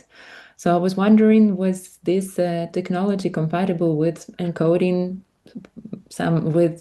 encoding this matter surface with some extra elements like lens or something, or it is by default incompatible with packing with more things in the same element? Yeah, you are absolutely right. Absolutely right. So this is I mean that this is a good direction to go, because in principle you can see here in this slide how you can replace like the big system with a thin film. But you know, all the optical systems are bulky, they're big, and primarily because we need free space between the optical components. So, but you know that in principle, what you can do, you can design an ultra-narrow metasurface, very thin, that replaces the free space, and then you don't need you know, the objectives to be very big in order to get a high resolution. So this is the way to go. So you can create ultra thin multi-layered structure with each layer functioning in the way you want, and then you can have many functionalities in the same device. And this is what we work on actually. Oh, great. Looking forward to see the results. So I guess now everyone is waiting for coffee. It was an intense session this morning. So I let Claudia to... Thank you very much. Thank you for your nice management of this part of the conference. Thank you very much. Thus, we have a short break. 11:20, we start another part of this session. The chairman of the second part will be Professor Xinzheng. We invite him. Thus, we don't change the link because the second part of the session it's this same link. Thank you, and meet at 11:20 Kyiv time. Thank you.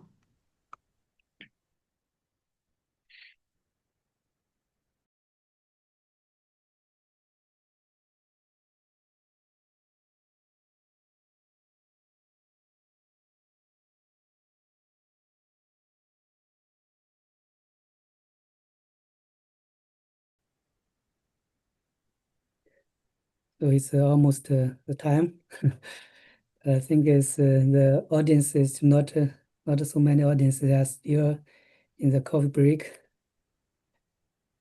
So please, Professor, you can share your slides first, I think.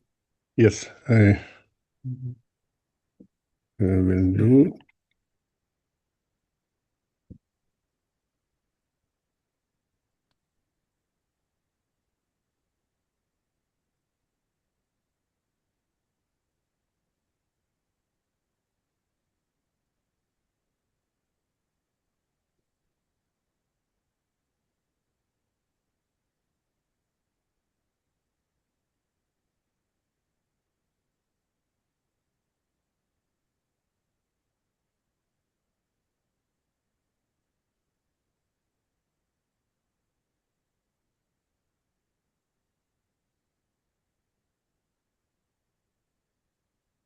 in China, it's like 5 hours ahead Ukraine Kiev time. I think it's 6 hours ahead France.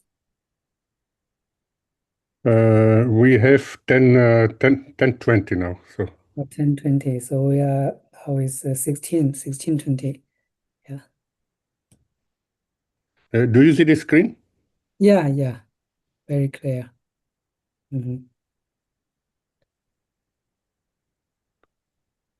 So maybe we can start already.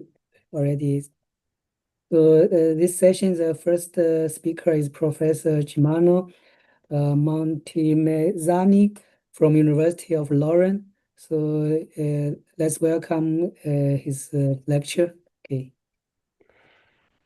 Okay, thank you very much for the introduction, and thank you very much to the organizer for the kind invitation. So, as you may see, I have chosen the colors in this slide in terms of support for the country, which is really badly attacked at the moment. I hope that the next conference can be done not online but directly in Chernivtsi, where I actually have been already 2 or 3 times at this conference, and I really liked it very much. So this is about conical diffraction, which was already mentioned yesterday by Michael Burry as a first conical intersection in physics by Hamilton, and the effect is really that whole. So it goes back to Hamilton and, at the very beginning. So I will give a short introduction already from the historical point of view and from the let's say physics point of view, and then I will go on to show some different kind of investigation we have done, specifically in the case where you put several of such biaxial crystal in series, so that you have a cascaded configuration for conical diffraction. And first we look what will happen if we change the polarization in between, so we have polarization scrambling.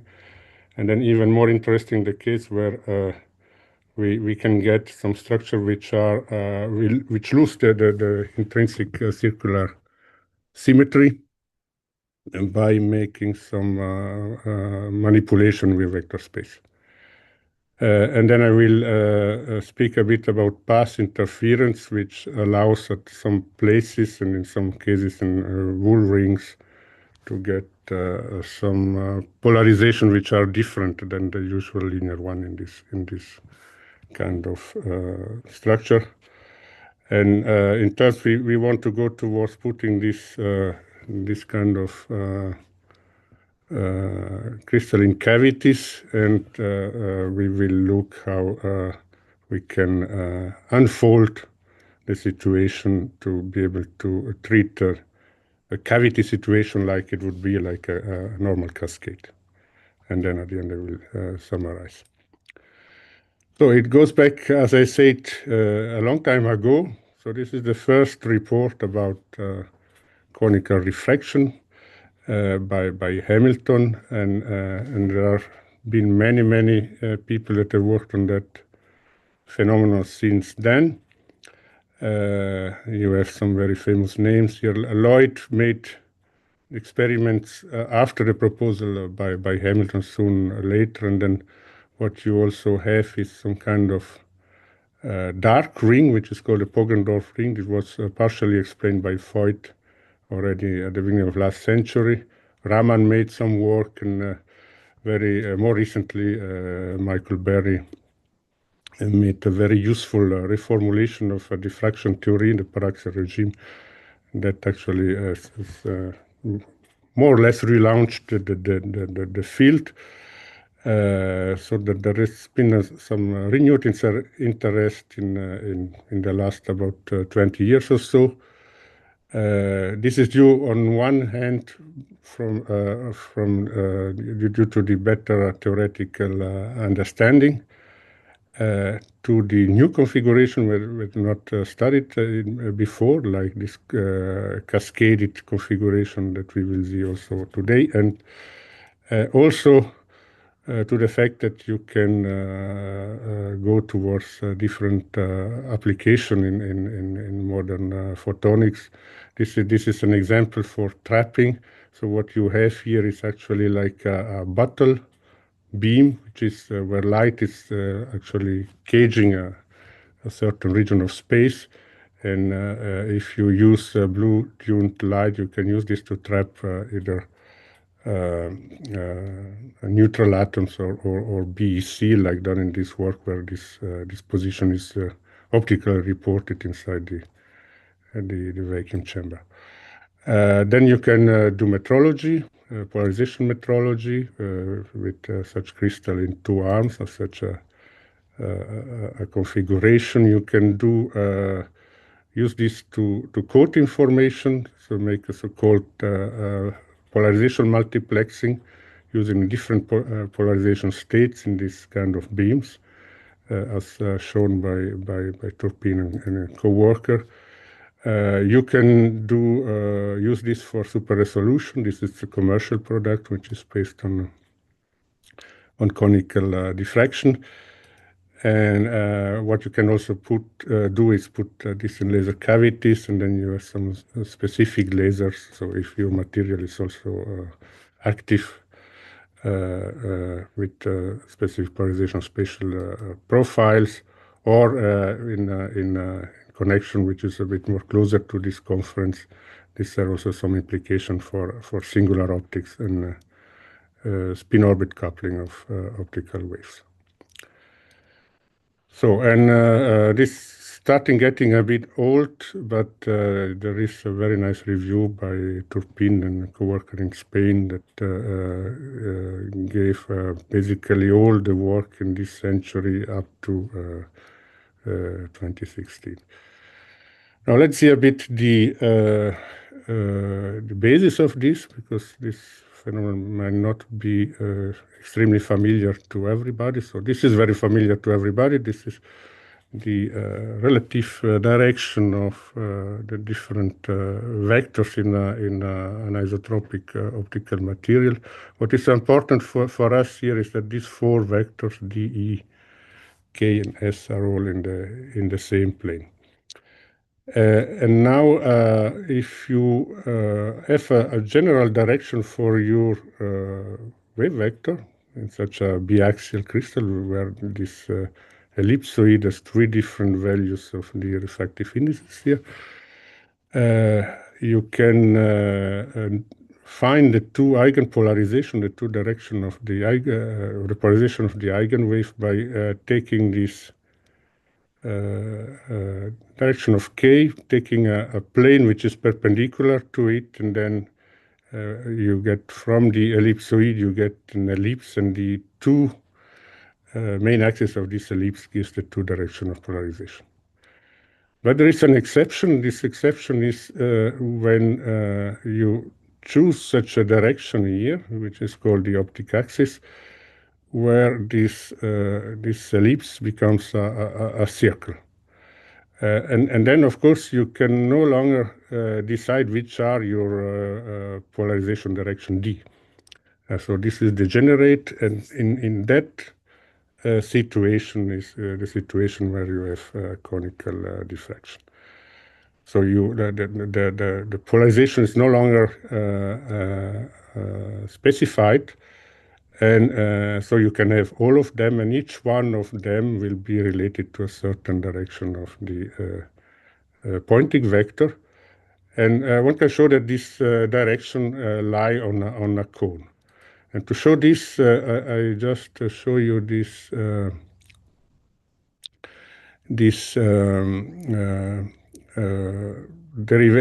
explanation by that you can find in Born-Wolf, which I find very, very elegant, and so that's why I bring it here. So Suppose you choose your optics axis is in the XZ plane, so your K is this direction, so you know that K is perpendicular to D. So you find an equation for a first plane, which is this horizontal plane here, pi, where all the D vectors lie. So if this is K, so the D vector can turn around here, but lying on this plane pi. And of course, you have also the dielectric relationship between E and D by the dielectric tensor here, which actually defines a second plane, which is this lambda plane down here, the oblique one, which is perpendicular to this vector here, which is shown here, which would be this S0, which corresponds to this coordinate. Now, if you turn D in this plane pi, of course, you have also to turn the E vector with together so that it remains in the same plane. So the E is also turning around here. And so if you now look at the point where the prolongation of E would cross the other plane, you find this point P here. And this point P can go along this line up to infinity on one side and in the other side. So this is the locus of all points. P is the straight line AB. Now, as we say, so the vectors are coplanar. This means that also, if you look here, you see very well that these two triangles, this one and this one, are similar. So you end up with this equation. And at the end, what you conclude is that the point T, which is actually where the pointing vector crosses the plane pi here, is the reciprocal of the point P, which can go to infinity with respect to the point S here, where K crosses pi. And so this geometrical is a circle. And so you get a circle which is actually containing so the K vector is actually on the surface of this cone, which can be formed by the circle plus the point O down here. And so the cone is slanted. It's not centered on the wave vector direction. And you see it here. So this is the optic axis direction, and the cone is slanted in one direction, and this section here is a circle. So this is called internal conical refraction. You have a second kind, which is very similar. So here, basically, you have one K vector and an infinite number of pointing vectors. And in this case, you would have only one pointing vector and an infinite number of K vector direction. To see this, you have to enter with the code. It's a bit more difficult to realize experimentally. So we will only limit in this work to this first case of internal conical refraction. So to give you an order of magnitude of this aperture angle of the cone, so this is for the material we use actually in our experiments. You see that you get about 1 degree. And this is actually, you can calculate it from the three values of the refractive indices, so the larger, the middle, and the small one. So these are vector beams. And so if you look at the section of this cone, you get a circle. Actually, you get two circles with this famous Poggendorf ring in between. And as you see, the polarization is distributed along this azimuthal direction. And if the rings are well resolved, like it is the case here, the polarization is always linear, like you see here. So this is for input with a circular polarized wave. If you go in with a linear polarized wave, for instance, an horizontal one, you see that you miss the part of the ring which would have a vertical polarization. The same thing here, if you go with the vertical polarization, you miss the part which would be horizontal. Now, we started this a few years ago by asking us a question: what would happen if now, after we get this, we scramble the polarization, and then we go in with that wave still along the optic axis on a second crystal. So that was the initial question that we were asking ourselves. And this brings us to this cascade conical diffraction with intermediate polarization scrambling.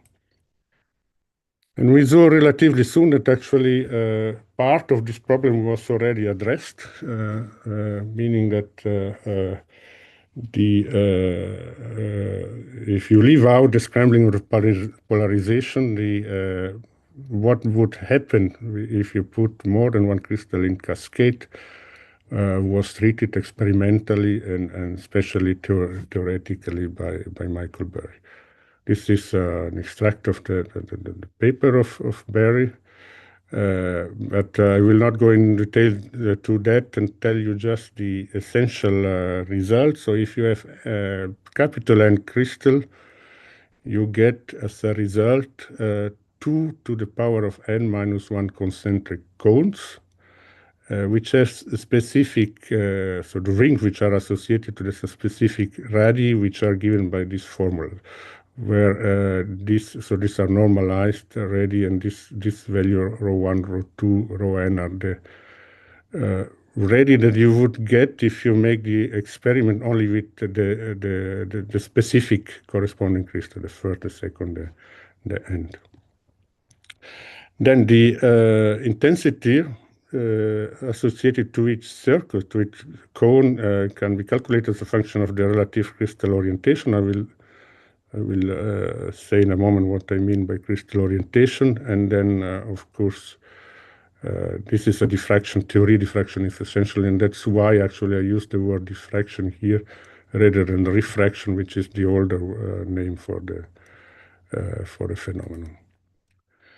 So our approach is the following. So you have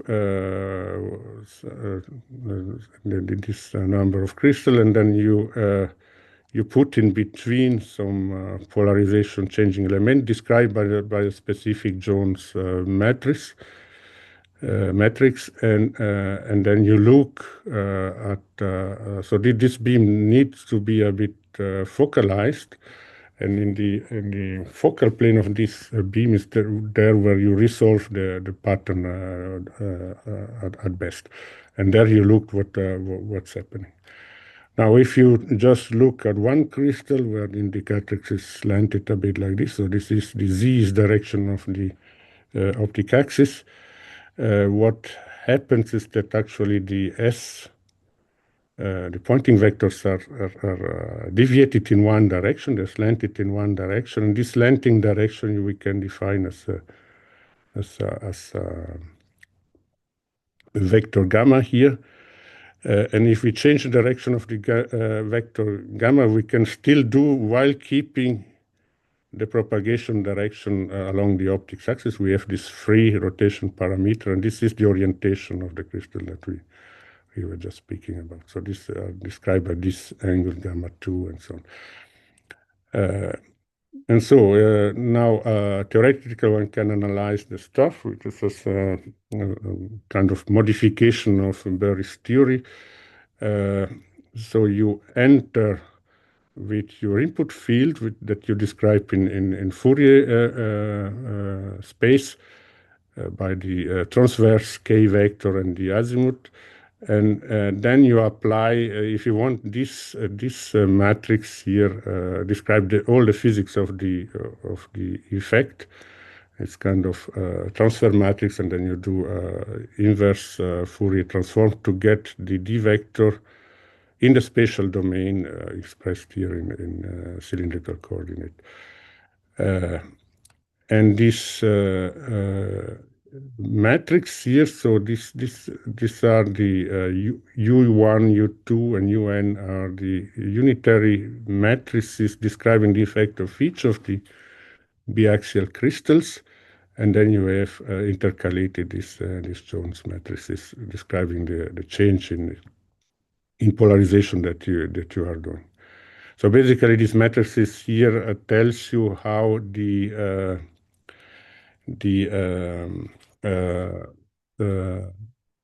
wave is dephased if you have you depart a little bit from the exact direction of the optic axis with your wave vector. So these are normalized parameters that is proportion to the length of the crystal, the aperture angle of the crystal. This is normalized to the width of the beam in the focal plane. So we will use this rho n a couple of times in the following. So just an example for two crystals. So where now we put a quarter wave plate in between. So this is what you expect theoretical. So in intensity, you don't see very much the contrast. There are very sharp rings here. So this is plotted here also in terms of amplitude. And the experiment gives quite well what you expect. Then you can follow here along the azimuthal direction the intensity for both of these rings.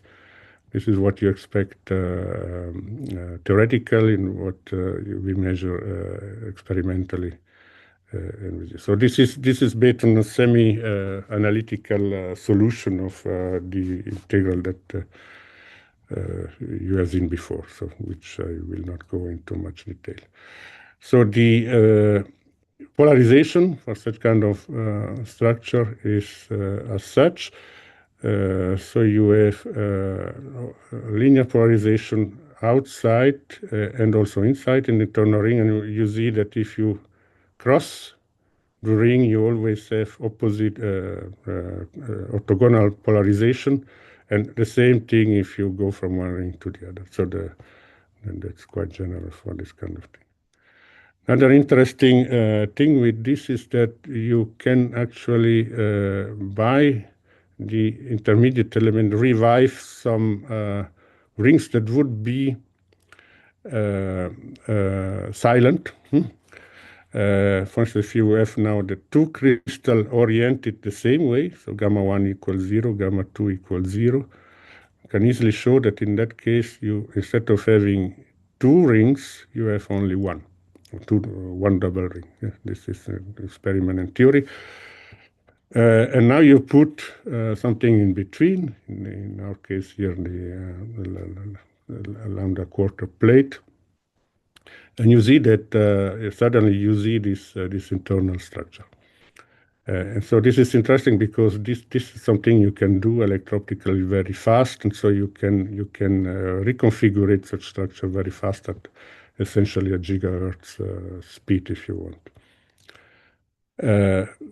Okay, now this is the end of that part. So what you see here is that all this structure keep still this intrinsic circular shape that was actually derived also in this Born-Wolf kind of approach.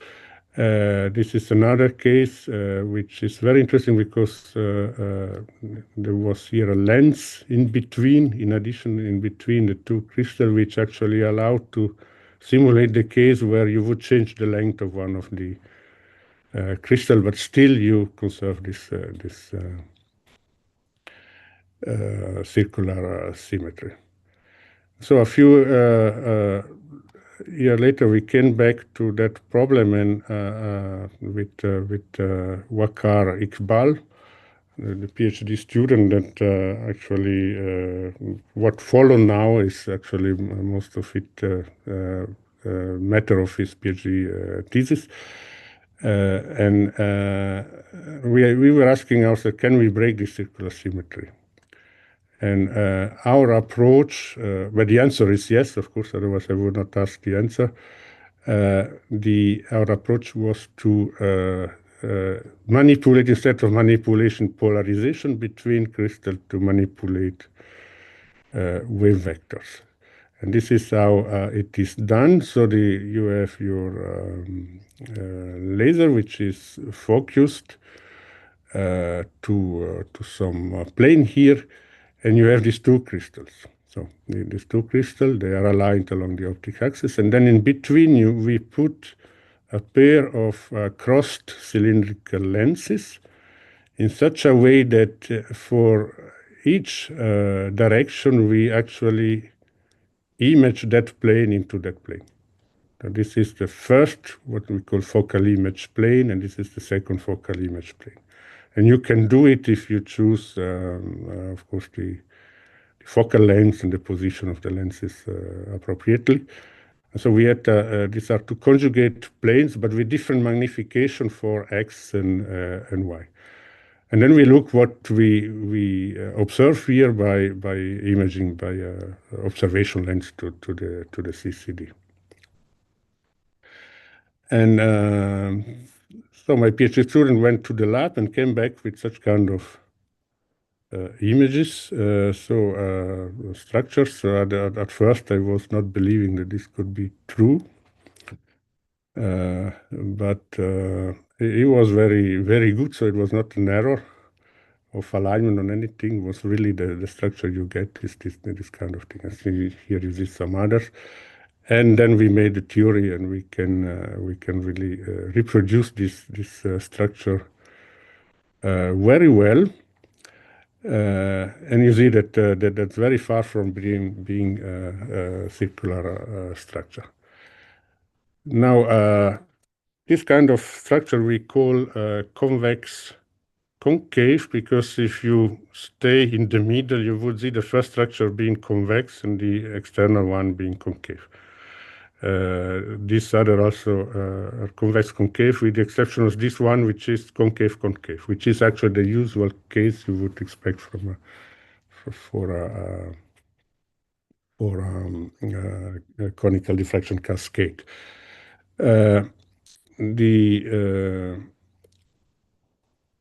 Another thing that I will not go into detail here is actually this structure have all a fractional angular momentum, and so the angular momentum is varying very much here across these different situations, which are obtained by changing the kind of imaging you do, so the kind of lenses you put in between.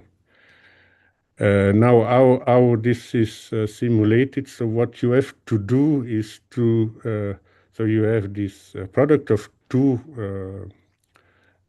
unitary metrics, so if you have two crystals, but you have to change the arguments in your matrices so that you take the initial, for each specific wave vector here, with the radial and azimuthal component, you have to transform it to the corresponding wave vector that would be after the pair of lenses here before coming to the second focal image plane.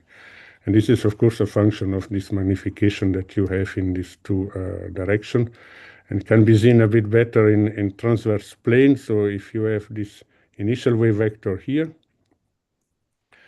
in some directions. So what you get after this pair of lenses is some other length of the radial component, and also some other angle that you can calculate out of the burst magnification in X and Y. And if you do this, you get this figure that you had in the previous graph that reproduced very well the experiment. Now, another interesting thing that's actually these matrices do not commute. So this is a case of three crystals. And what we do here is we have the same three crystals in the same order, but we just change the intermediate imaging. So we change the pair of cylindrical lengths that we have between the first and second.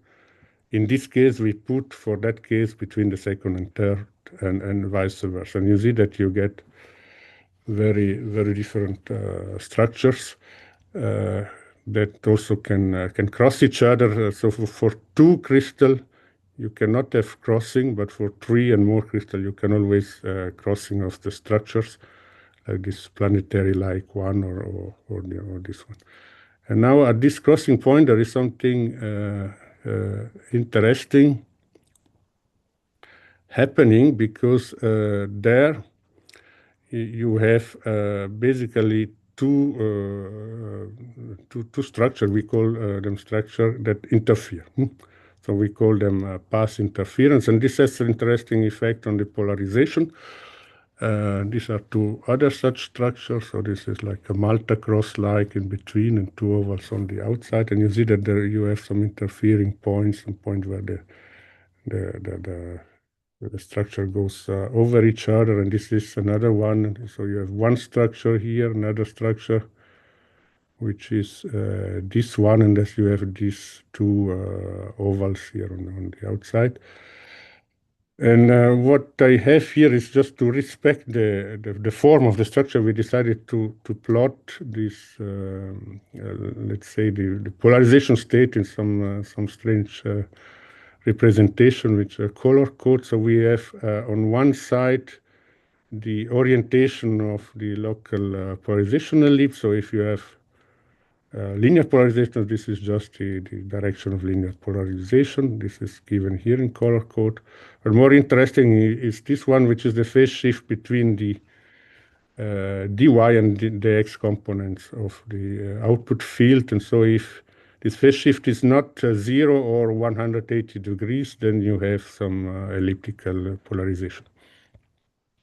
And so 0 is gray, 180 is black, and everywhere where you see some colors here is that you have polarization which goes outside the equator of the Poincare sphere. We'll use it also here by the S3 Stokes parameter, especially here in this region where you have overlap. So this is path interference. So we were studying recently some other cases where actually path interference occurs in some larger section of the space. And these are what we call some Fibonacci and fully degenerate cascade. Now we go back to circular structures. And I remember you this equation that I was already giving you as a result of Berry's theory, which tells that the radii of the rings, these 2 to the n-1 rings, are given by this expression. And here you have an example with these 4 values, and you would have 8 rings, which are all separated from each other. And so each path goes to a given ring, and you have no interference. But of course, this can be changed if you choose these values in specific ways. For instance, using a Fibonacci series, so that the sum of the 2 previous is equal to the radius of the next one, or even better, if you choose what we call a fully degenerate case, where all the radii associated to individual crystals would be the same. And in that case, you get overlap at some common values of the radius, and meaning that you have path interference over all the ring. And so that, as in the previous case, local polarization is expected to differ from a linear one. So on the left one, you have Fibonacci case. So for Fibonacci, you have some cases here, you see here, where you have colored structure, but actually to get it very interesting, you need to go to at least about 7, a series of 7 crystals. And this makes it a bit a mess in such kind of representation. And so that's not very extremely useful. More interesting is the case of fully degenerate, because already at low number of crystals, you get structure which are getting elliptical over the whole ring. And so this is a case where you are well focused. So the values of these rows, since it are normalized by the width of the beam, are rather large. You see by these values down here.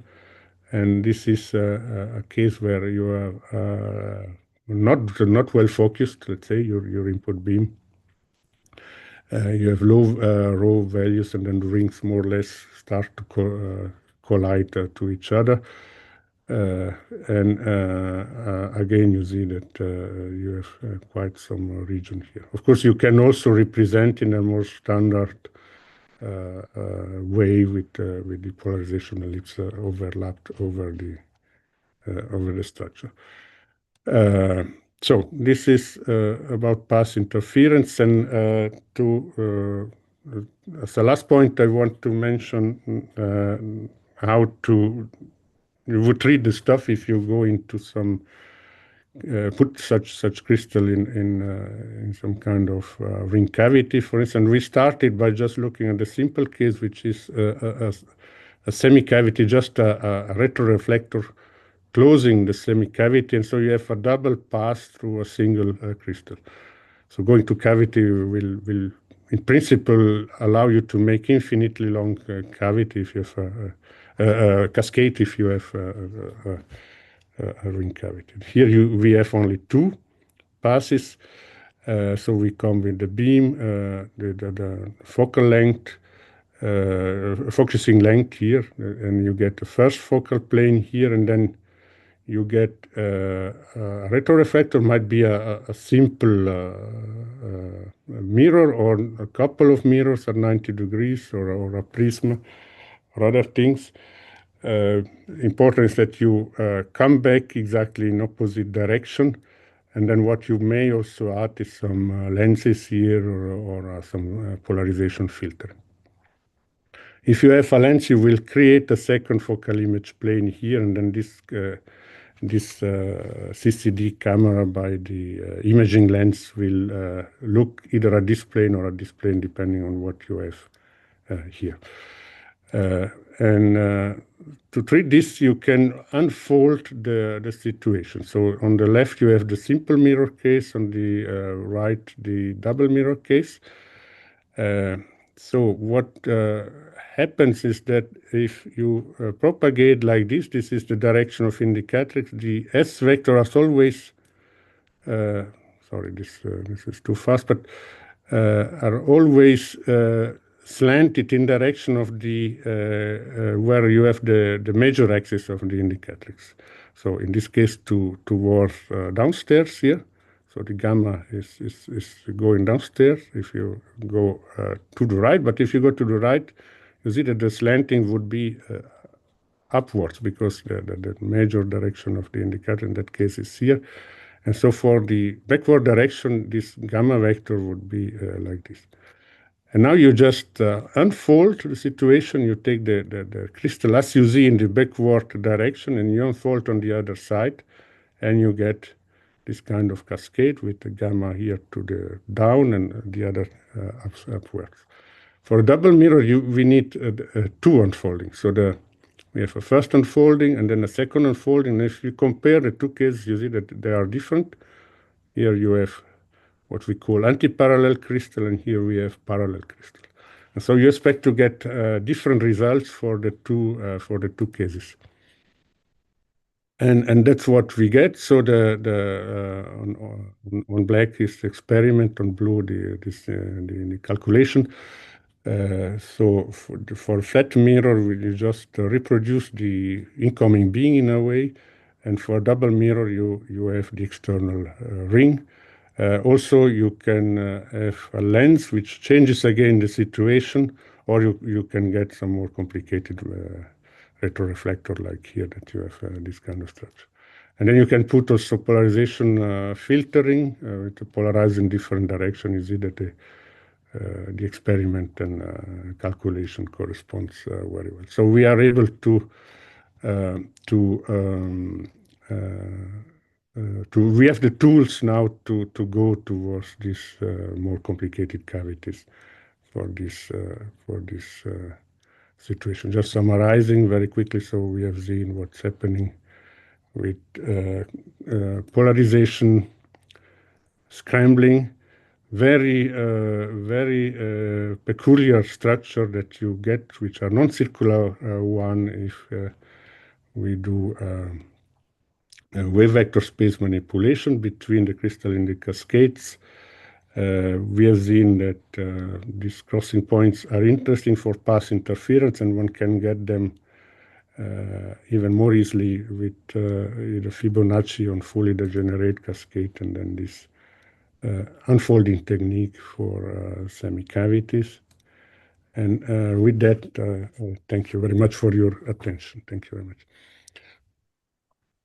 Thanks for the interesting lecture and with very nice patterns. So it's time for questions.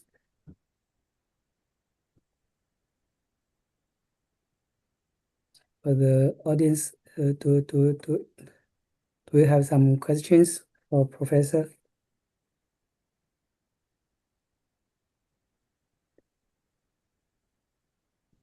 I think it's a very nice idea to use cascade crystals. That means you have more parameters to control, and then you can manipulate the light field more freely. That's right. It's a very rich field. In fact, that you have many knobs to turn. Yes, that's correct. I think for your last slides, there is also you show them the polarization direction on this Poincare sphere. So I think I ever read one literature, but not very deeply read it. So as they talk about how the polarization of the light to form some topological knot and some topological structure.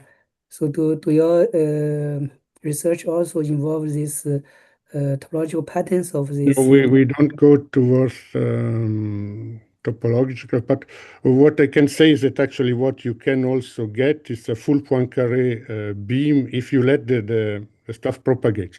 So it has been shown. So for this kind of structure, you can if you go to the Fourier plane, you actually in some situation you get a full Poincare beam out of it.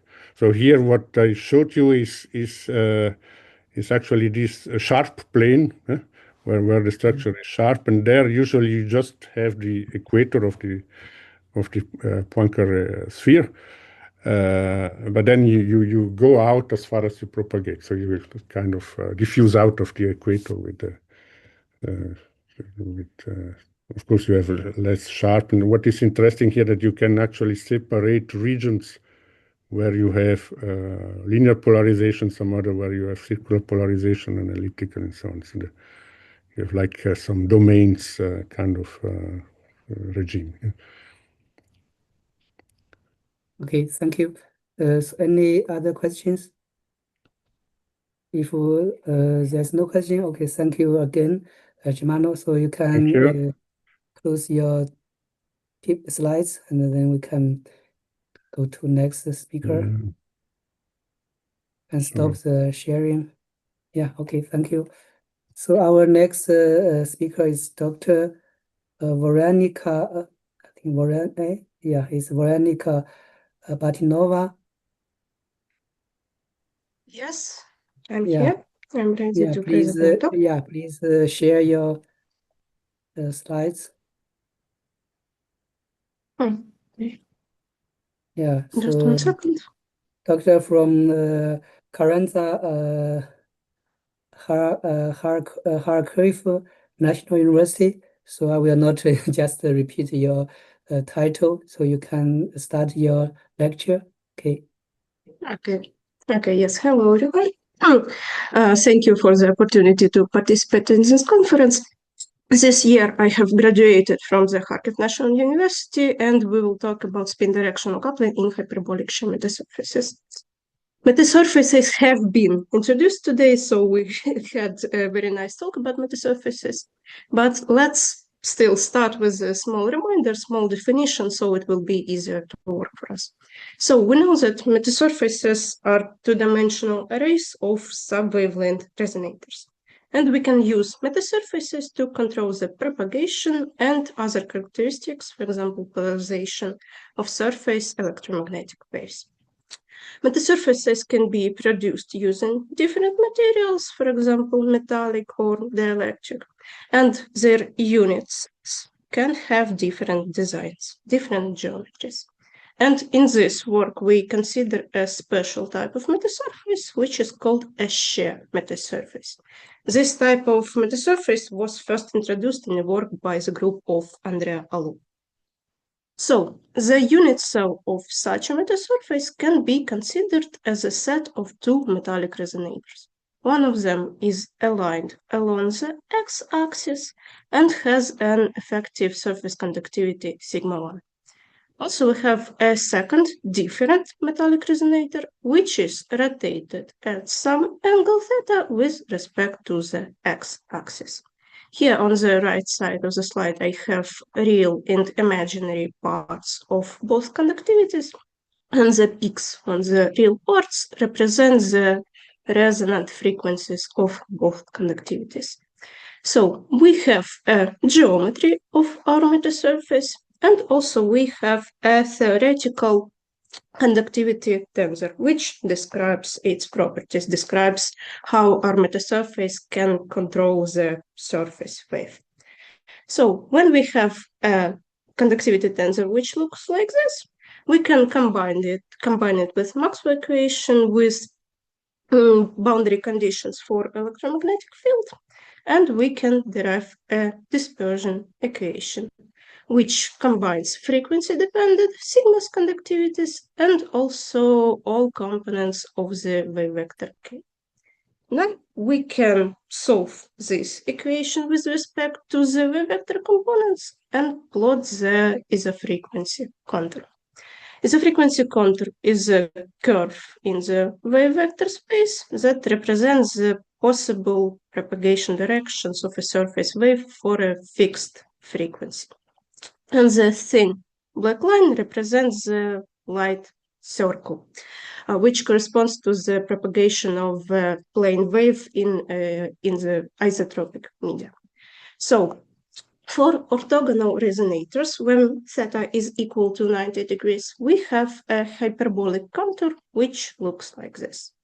Now, if I change this angle, if I make it different from 90 degrees, I will see that my isofrequency contours rotate. And the angle of rotation of this contour, it depends not only on the angle between the resonator, but also on the working frequency. And this phenomena is called an axial dispersion. So the position of the optical axis, axis of symmetry, it depends both on the angle and the frequency. We can also consider another interesting effect. To see it for each point of the isofrequency contour, we can calculate the ratio of imaginary and real parts of the kx component of the wave vector. That each value of the ratio we can represent by certain color on the metasurface, or on the isofrequency contour, sorry. If the point is red, it means that in this direction we can see significant damping. If the point is blue, we do not experience damping in this direction. And as we can see for the orthogonal case, we do not see anything interesting. We do not see any unusual effects because the image is completely symmetric. But now, if I change the angle between the resonators, I will see something interesting and unusual. For example, for theta equal to 20 degrees, we can see two branches. One of them experiences significant damping, this one which is red, and the second one experiences almost no damping. So as we can see, for a value of theta different from theta equal to 90 degrees, we can see that loss is distributed asymmetrically. And this effect allows us to achieve a special surface wave propagation regime, which is called a canalization. To understand what canalization is, let's consider a situation in which we need to transfer the information energy from source to a receiver on a plane. And using conventional sources, for example, just the dipole excitation, a lot of energy is lost. And the effectiveness of such method of information transfer is very low. And to avoid this, we would like to be able to transfer the energy, the information in a single direction. And in fact, we can achieve such a regime. It's called canalization, and it allows us to achieve the propagation of a surface wave in a diffractionless and highly localized regime. And now, if the distribution of component of the electric field looks like this, almost like a straight line, the corresponding isofrequency contour will look like two parallel lines, which is exactly the case that we have in our study. We have two blue parallel lines, and we can neglect the red ones because they experience significant damping. Okay, so now we have considered this type of metasurface, and we have considered some interesting effects that appear due to the anisotropy of a unit cell. Now we can consider how can we control the spin and polarizational characteristics of light using such a metasurface. We know that light has angular momentum, which can be separated into orbital angular momentum and spin angular momentum. And we are mostly interested in the spin angular momentum because it is connected to polarization. If I know the spin part, I know the polarization, and vice versa. But before understanding how metasurfaces help us to control spin and polarization, let's consider an isotropic case first. Okay. Here we can see the expression for the local spin angular momentum density normalized per one photon.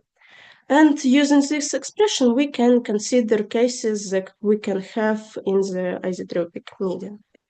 First of all, we can have a plane wave which can have two eigenstates, two eigenmodes of the solutions of the Maxwell equation.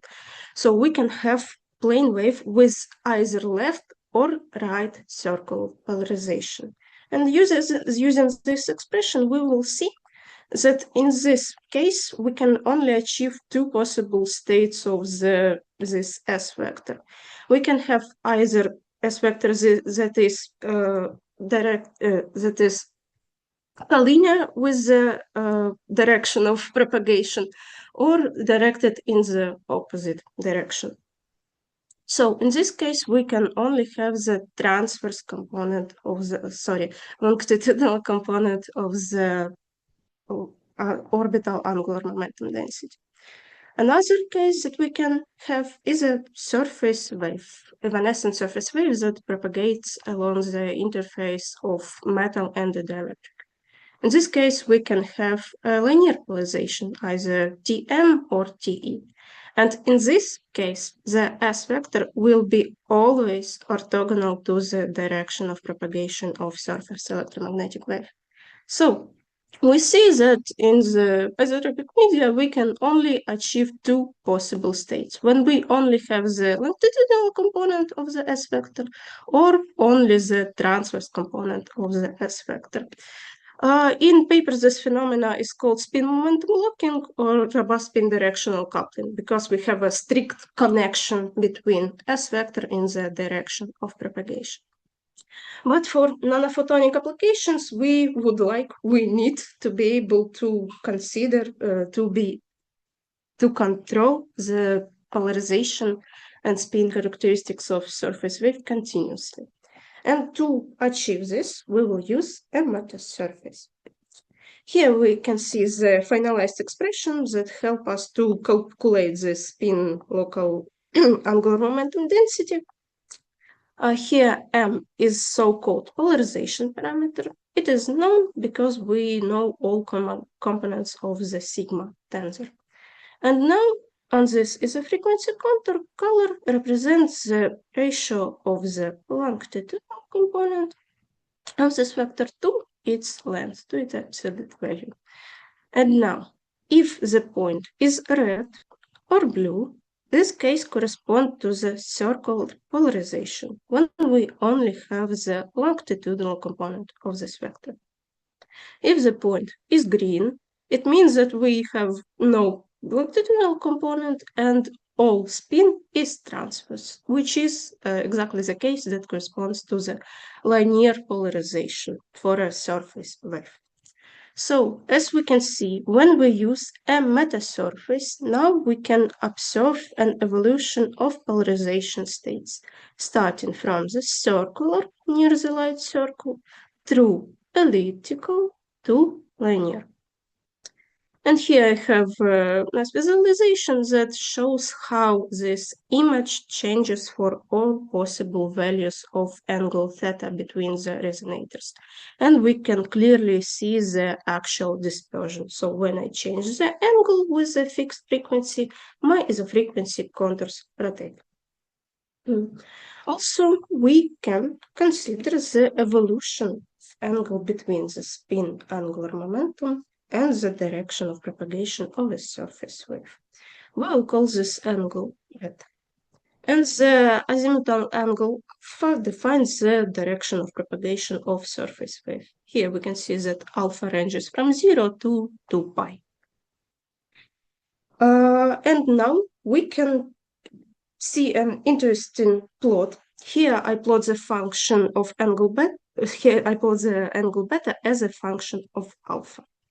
So here we can see the isofrequency contour, which corresponds to the case of orthogonal resonators, and this function. First of all, what can we see from this dependence from this function?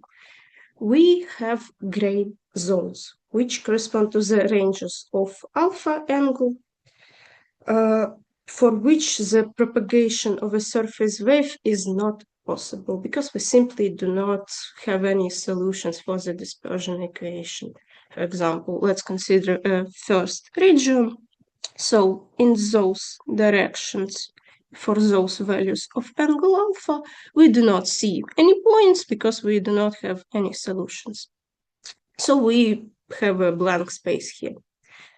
That's the first thing, and the second one. We can see that the values of this angle beta for orthogonal resonators are significantly limited. Here we can only achieve only from 45 to approximately 135 degrees. So that's how the situation looked like when we were using a conventional hyperbolic metasurface. Now, when we consider the shear metasurface, when I have changed this angle between the resonators, this function plot has also changed. First of all, we can see that the gray zone has decreased significantly, and it means that now I'm able to achieve more possible propagation directions of a surface wave on a plane. And also, we can see that the possible values of angle beta, the amplitude of this plot has increased for the case of shear metasurfaces. And now we see that we can cover more possible states, more possible orientations of the relative positions of S and K vectors. Here, I can achieve from 20 to almost 160 degrees. So, as we can see, the use of this type of metasurface, shear metasurface, allows us to achieve more precise control over the spin characteristics and, as consequence, polarizational characteristics of a surface electromagnetic waves. And finally, here I have a comparison of 3 different regimes, which are defined by the working frequency. We can see different contours, elliptical, hyperbolic, and shear, corresponding positions of K and S vectors for some points of those contours. Here we can see that this angle beta between S and K changes.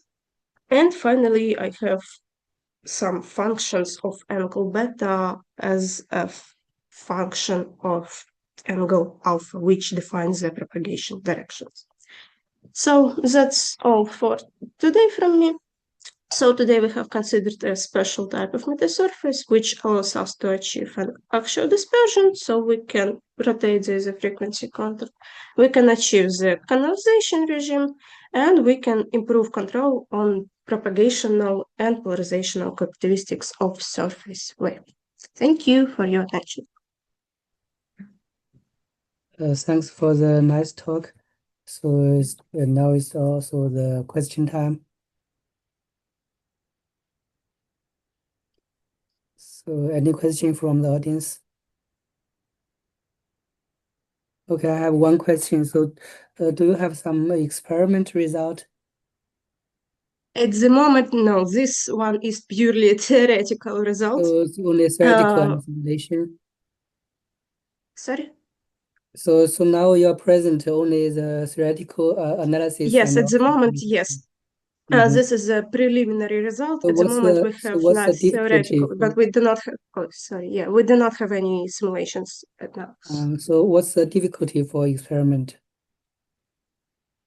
Difficulty. Yes, the main difficulty lies in the sizes of metasurface, because by definition, metasurfaces unit cells must be sub-wavelength, and it's really hard to manufacture the metasurface in optical range because we know the sizes, the wavelengths of optical wavelengths, right?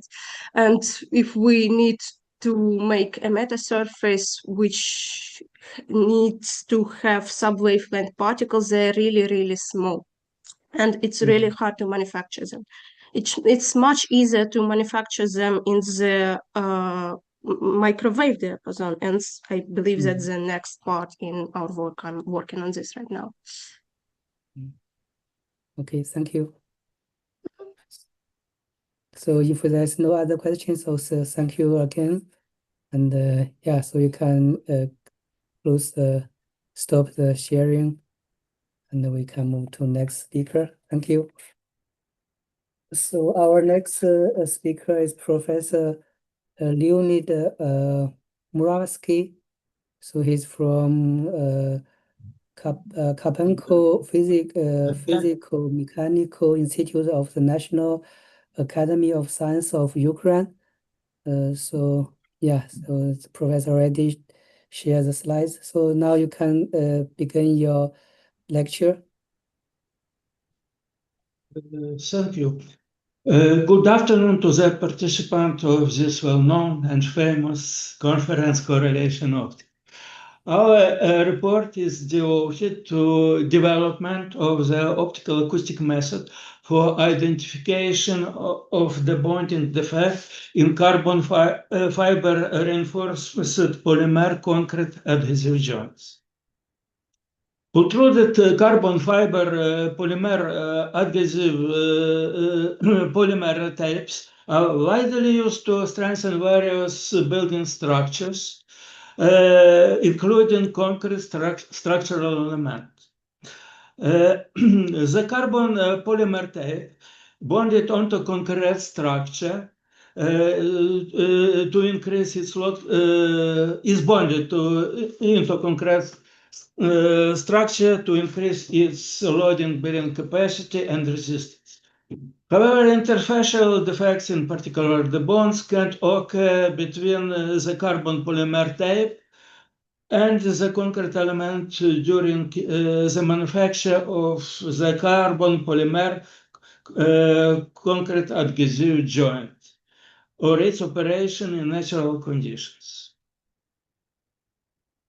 In recent decades, several non-destructive techniques have been developed to detect the bondings between composite tapes and concrete elements, in particular ultrasonic acoustic emission radiography. Each technique has its own advantages and limitations. On the other hand, imaging techniques such as thermography and laser shearography make it possible to simultaneously analyze a relatively large surface area. However, these techniques use complicated equipment and their operation speed is limited. We have developed a new optical acoustic method to identify an internal defect.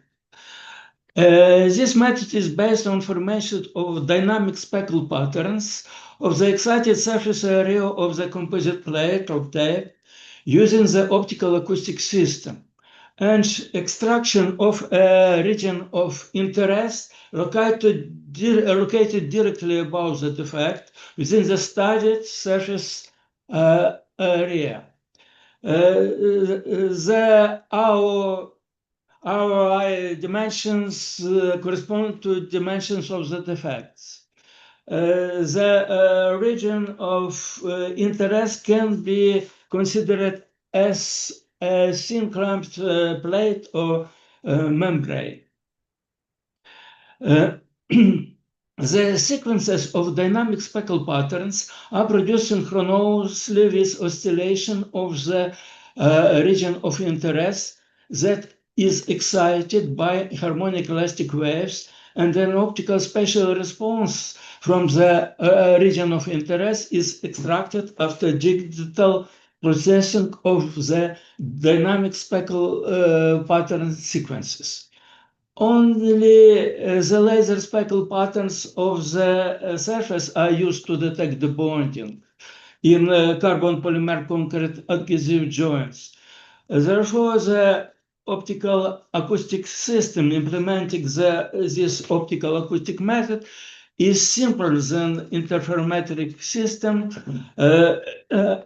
interferometric and chirographic system. The oscillating region of interest generates a sequence of local dynamic speckle patterns within the corresponding sequence of dynamic speckle patterns. Due to oscillation of the region of interest, the structure of each local dynamic pattern changes synchronously with the period t of elastic wave oscillations. Dynamic speckle patterns are recorded by a digital camera at equal time intervals tau using a laser source with amplitude modulation. Each sequence of several dynamic speckle patterns accumulated by digital camera generalize the digital speckle pattern. This figure shows the registration procedure of nth pair of digital speckle patterns with intensity distribution IN1 and IN2 obtained at opposite polarities of elastic wave generation. Obtained digital speckle pattern are subtracted, producing the different digital speckle pattern. The final flow map is produced by pixel summation of n digital speckle patterns. The optical spatial response from the interfacial defect arises due to spatial temporal speckle fluctuation, tilts of the region of interest nodes, as well as due to the temporal averaging of dynamic speckle pattern sequence during the registration. This figure shows the cross sections of carbon polymer concrete bonded joint containing a circular debonding before and after its excitation by elastic wave, as well as distribution of speckle intensity in digital speckle patterns in the initial state and in the states of the excitation of the region of interest. We have created the hybrid optical acoustic system breadboard implementing the optical acoustic method. The breadboard block diagram and appearance are shown in these figures, where 1 is laser source with amplitude modulation, 2 is a laser beam expander, 5 and 4 are the digital camera with lens. 6 is a broadband acoustic generator. 7 is a piezoelectron transducer, and 8 is the controller. This breadboard does not contain the reference beam, so it is low sensitive to vibration and is simpler than other interferometric systems. Test samples of carbon fiber reinforced polymer concrete bonded joints were prepared using tape Sika Carbodur M1214 and concrete beams measuring 400 by 100 by 100 millimeters. To produce circular debondings in test sample 1 and 2, two concrete beam surfaces were coated with Cicadur static glue, except for the market template location. To prepare test sample 3, the circular debonds were created in the form of air holes milled into the surface of the concrete bead to a depth of about 0.2 millimeters, and glue, and then they were coated with Cicadur static glue. The cross-section of test sample 2 and test sample 3 are shown in this figure. After gluing, the tape surface were covered with thin layer of white paint by spraying as shown in this figure. After receiving flow maps, it is necessary to evaluate the defect dimensions using the optical spatial responses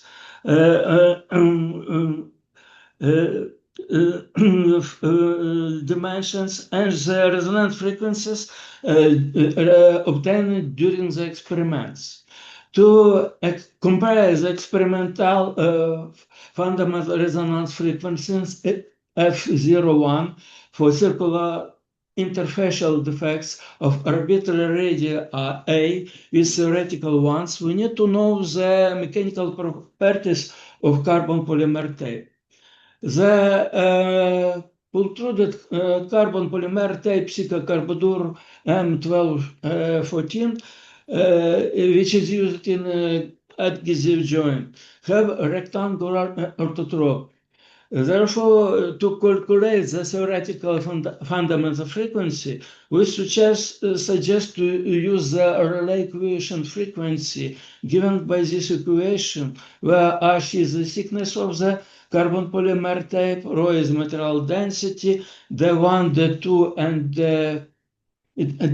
dk are the principal rigidities evaluated by this, defined by this equation, where Ex, Y as a flexural moduli, nu as a Poisson's ratio, and Gk is the torsion shear modulus.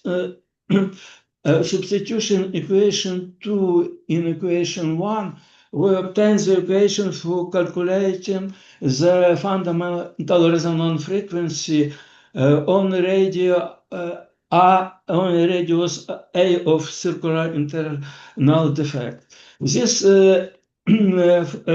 this equation contains the known characteristic of the Sika Carbodur M1214 plate, namely its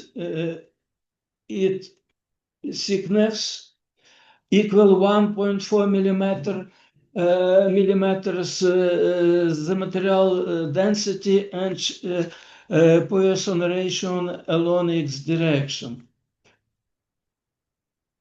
I'm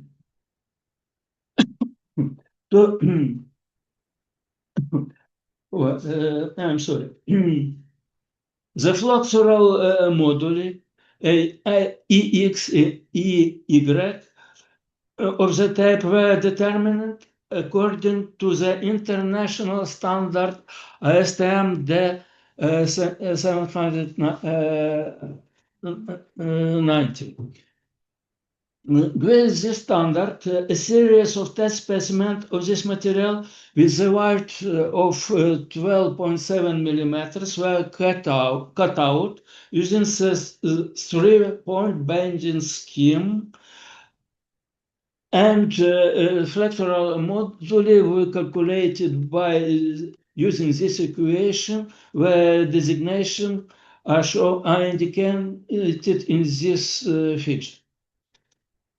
We also define the Poisson ratio, and as shown by Montran, the individual layers of unidirectional pultruded fiber reinforced plastic material have torsional shear moduli ranging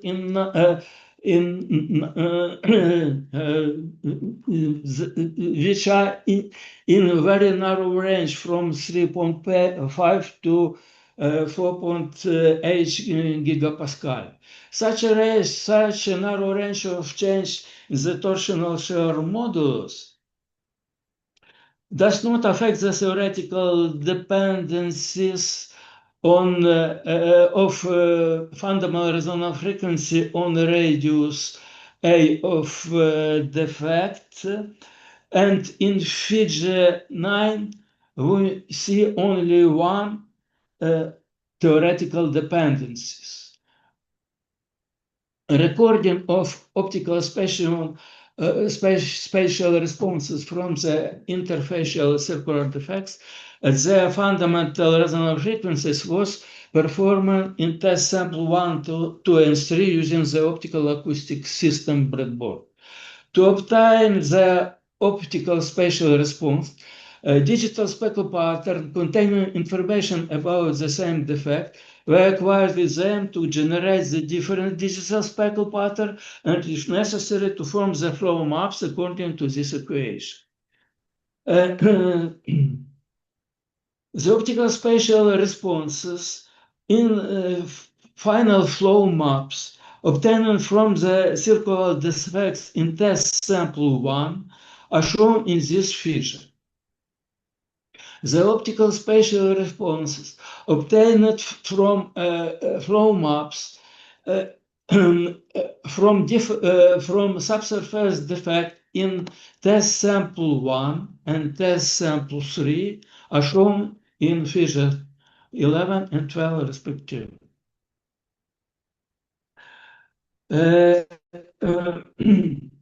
In this figure, the theoretical and experimental dependencies of fundamental on the subsurface defect radius are shown. In this table, we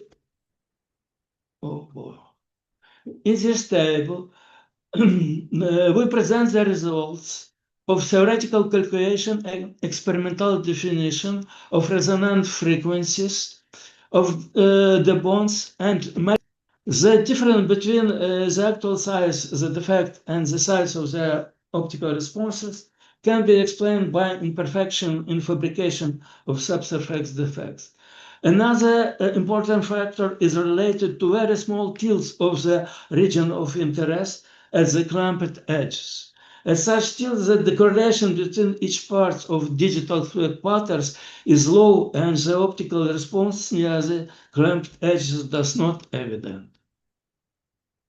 We have analyzed the selectivity of the fundamental resonant frequencies of the defect 1,3, it is the larger defect, and defect 3,3, it is the small defect, in the test sample 3.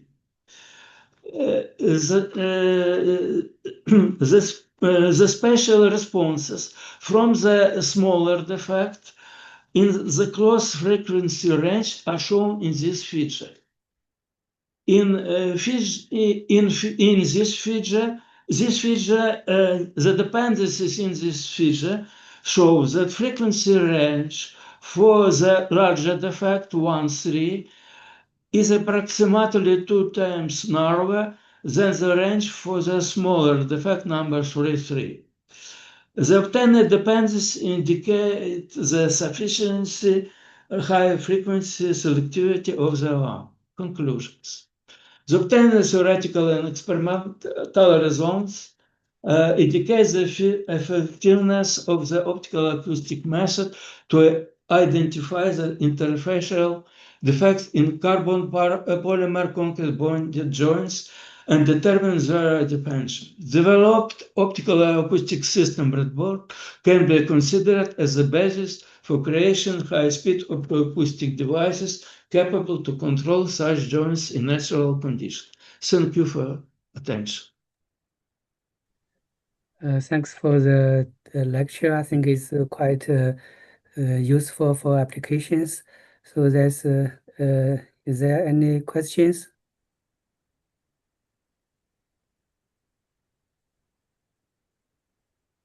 Because around 10 years ago, there's a Chinese company. They fabricated a rope. So actually, it's a very big company. They also come to me and to try to find a way to detect how if there is some road, it's broken inside, but we cannot find from outside. Do we have the way to find this defect? So I think in your method, I think will be a very good solution for this question.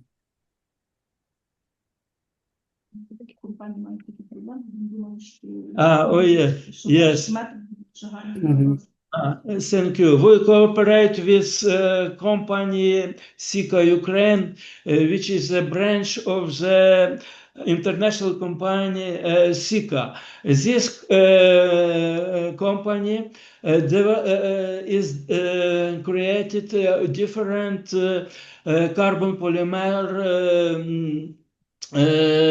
types, and they used these types in carbon fiber reinforced polymer, concrete bonded joints, and other similar joints.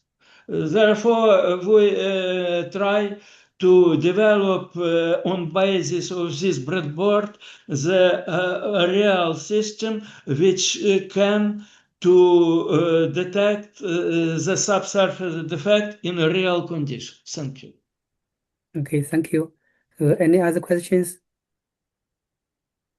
Okay, so we already behind the schedule. So thank you again. So we can stop the slides and we can move to a next speaker. Okay, thank you. So in the last speaker of our this session is Dr. Roxoliana Kovana. Yes, from Lvov Polytechnic National University. So yeah, please. I already see you are here. So can you sharing your slides? Of course. So just to clarify, my name is Dr. Rostislav Okay. Zurkovny, and I'll be the one doing the presentation today. And since we are a bit behind schedule, I'll try my best to fit within like the short time we have left. Okay, so just one moment as I get the screen share set up. Yeah.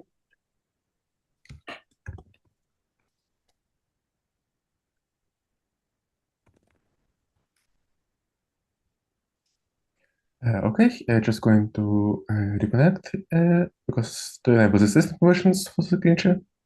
Mm-hmm.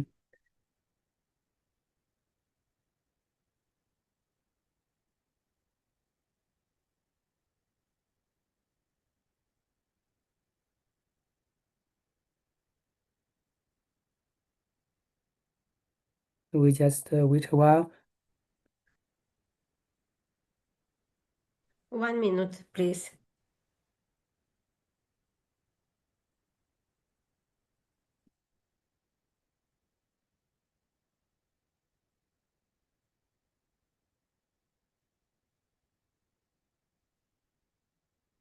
Yes. Okay, I can see the slides.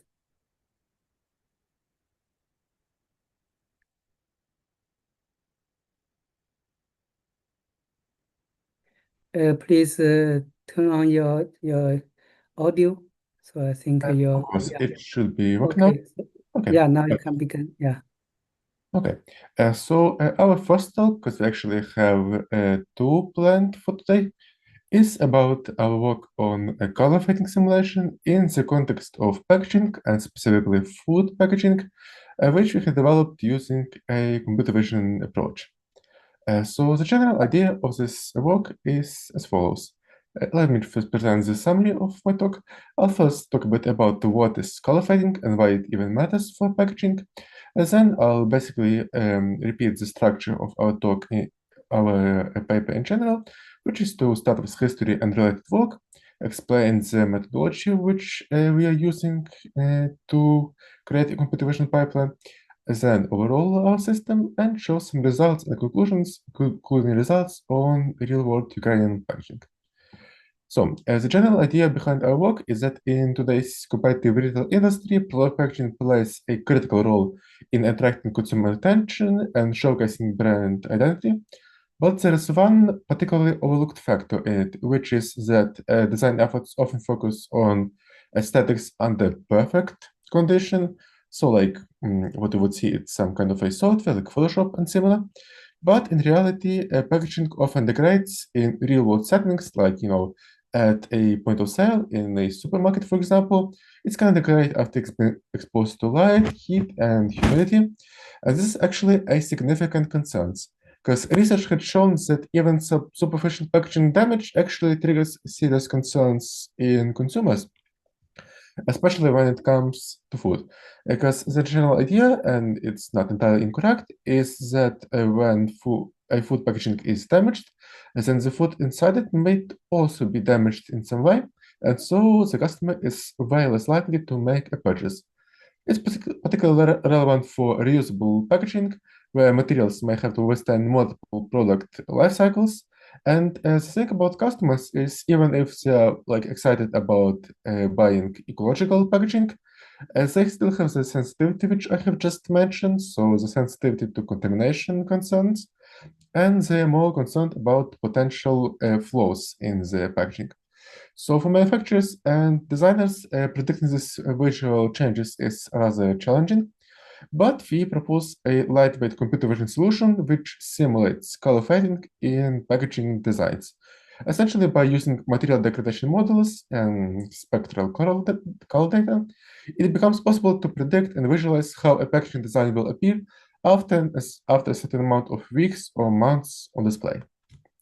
So related work has basically proven what we have just mentioned, which is that faded packaging is a contamination cue. It decreases purchase intent, and it shows that mechanical fidelity is very important to preserve a product appeal. And this, of course, depends on the design of the package, and this design influences how noticeable the wear is. So, of course, studies have also shown that consumers demand durability from reusable packaging, and essentially the idea is the cleaner it looks, the better, which is, I'd say, fairly intuitive. But now we're moving on to the technical standpoint. Prior work has addressed several factors like color fading visualization, spectral fading of printed media, microfading tests for identifying fugitive currents. Also, they have explored things like controlling display lighting, like strong UV lighting, to actually artificially damage packaging and see how it's affected. And now on the computing side, there was some work on image processing techniques, but it's rare to have the kind of predictive simulation, which we will now talk about. So our proposed system essentially simulates the long-term visual degradation of printed packaging designs using a combination of computer vision, color science, and material degradation models. And it consists of actually 4 main stages. So that is image acquisition, which we simply acquire a high-resolution RGB image of the packaging design from a source like a digital mockup or maybe a designer application. Then we convert this image to the CIE lab color space. And the general idea of the space is that it's perceptually uniform, and the whereas the channels in RGB are like red, green, and blue channels, here we actually have changes in chroma, hue, and lightness. So we can basically programmatically modify the image based on these channels, which more closely correspond to how humans actually perceive color differences.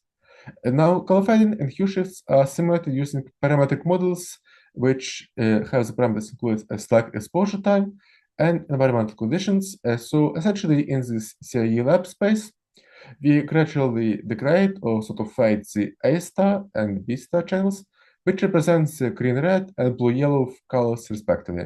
And these colors in this space are considered sort of posing. And now, after working in the CA lab color space, we reconstruct the aged image by modifying the lab channels back to RGB. And that is essentially the end of our pipeline. So an interactive slider allows designers to preview the packaging appearance at like different simulated shelf edges, so 1 week, 1 month, 6 months. And in the paper, we also show outputs of the system at different shelf edges, which we have chosen in our interface. So just on a technical mathematical basis, the input of our image is an image IRGB. And our first step is to convert the image using the sort of common pipeline, which is to convert it first into the XYZ space and then into the lab space. So our simulation produces actually 2 versions of the color faded image. So under non-uniform conditions, we sort of vary intensity across the surface due to special differences in light exposure. And the general idea is like lights are uneven. So if you have, for example, some strong lighting in a supermarket, it's likely not going to cover the entire package uniform, but rather shine at different sections. In contrast, uniform conditions apply the same degradation evenly to the entire design. And of course, in our work, we found that non-uniform conditions are a far more accurate simulation of this kind of degradation. So basically, the idea is to first construct a spatial exposure map combining a random noise field and a gradient, so to model non-uniform distribution. And then we calculate the effective exposure time, which should be actually T and effective here. We calculate this time for each pixel based on the spatial exposure map. So in the non-uniform case, it's just uniform for all the pixels.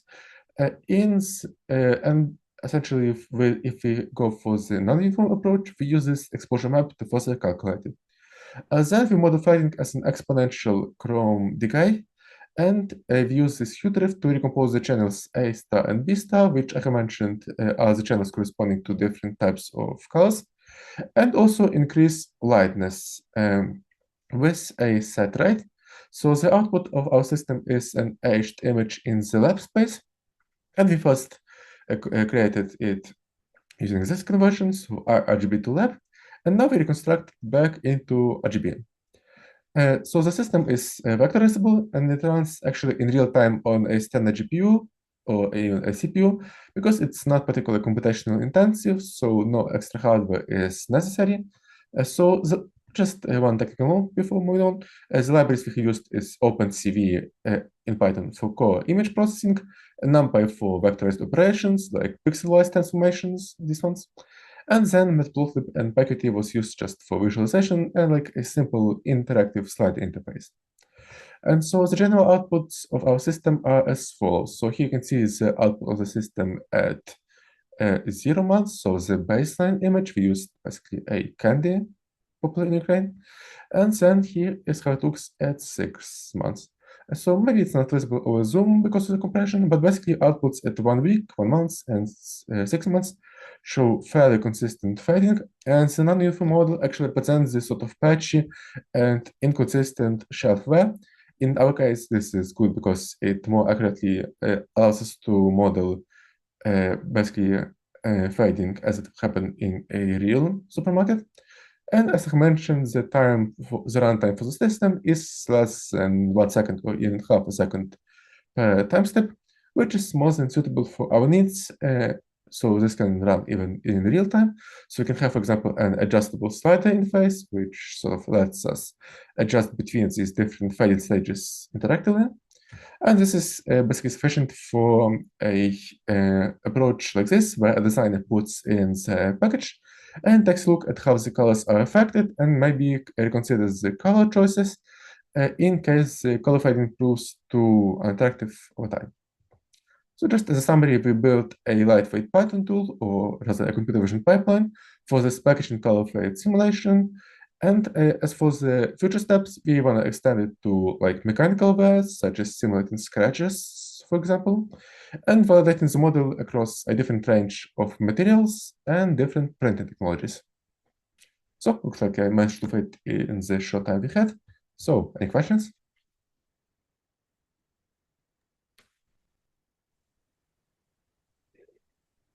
Yeah, so thanks for the nice talk and about the computer version and how to improve the quality of the image.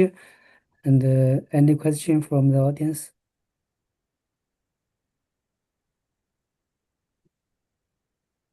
I think nowadays for the artificial intelligence and for the computer vision is a very important part of the artificial intelligence to get the image. Yeah.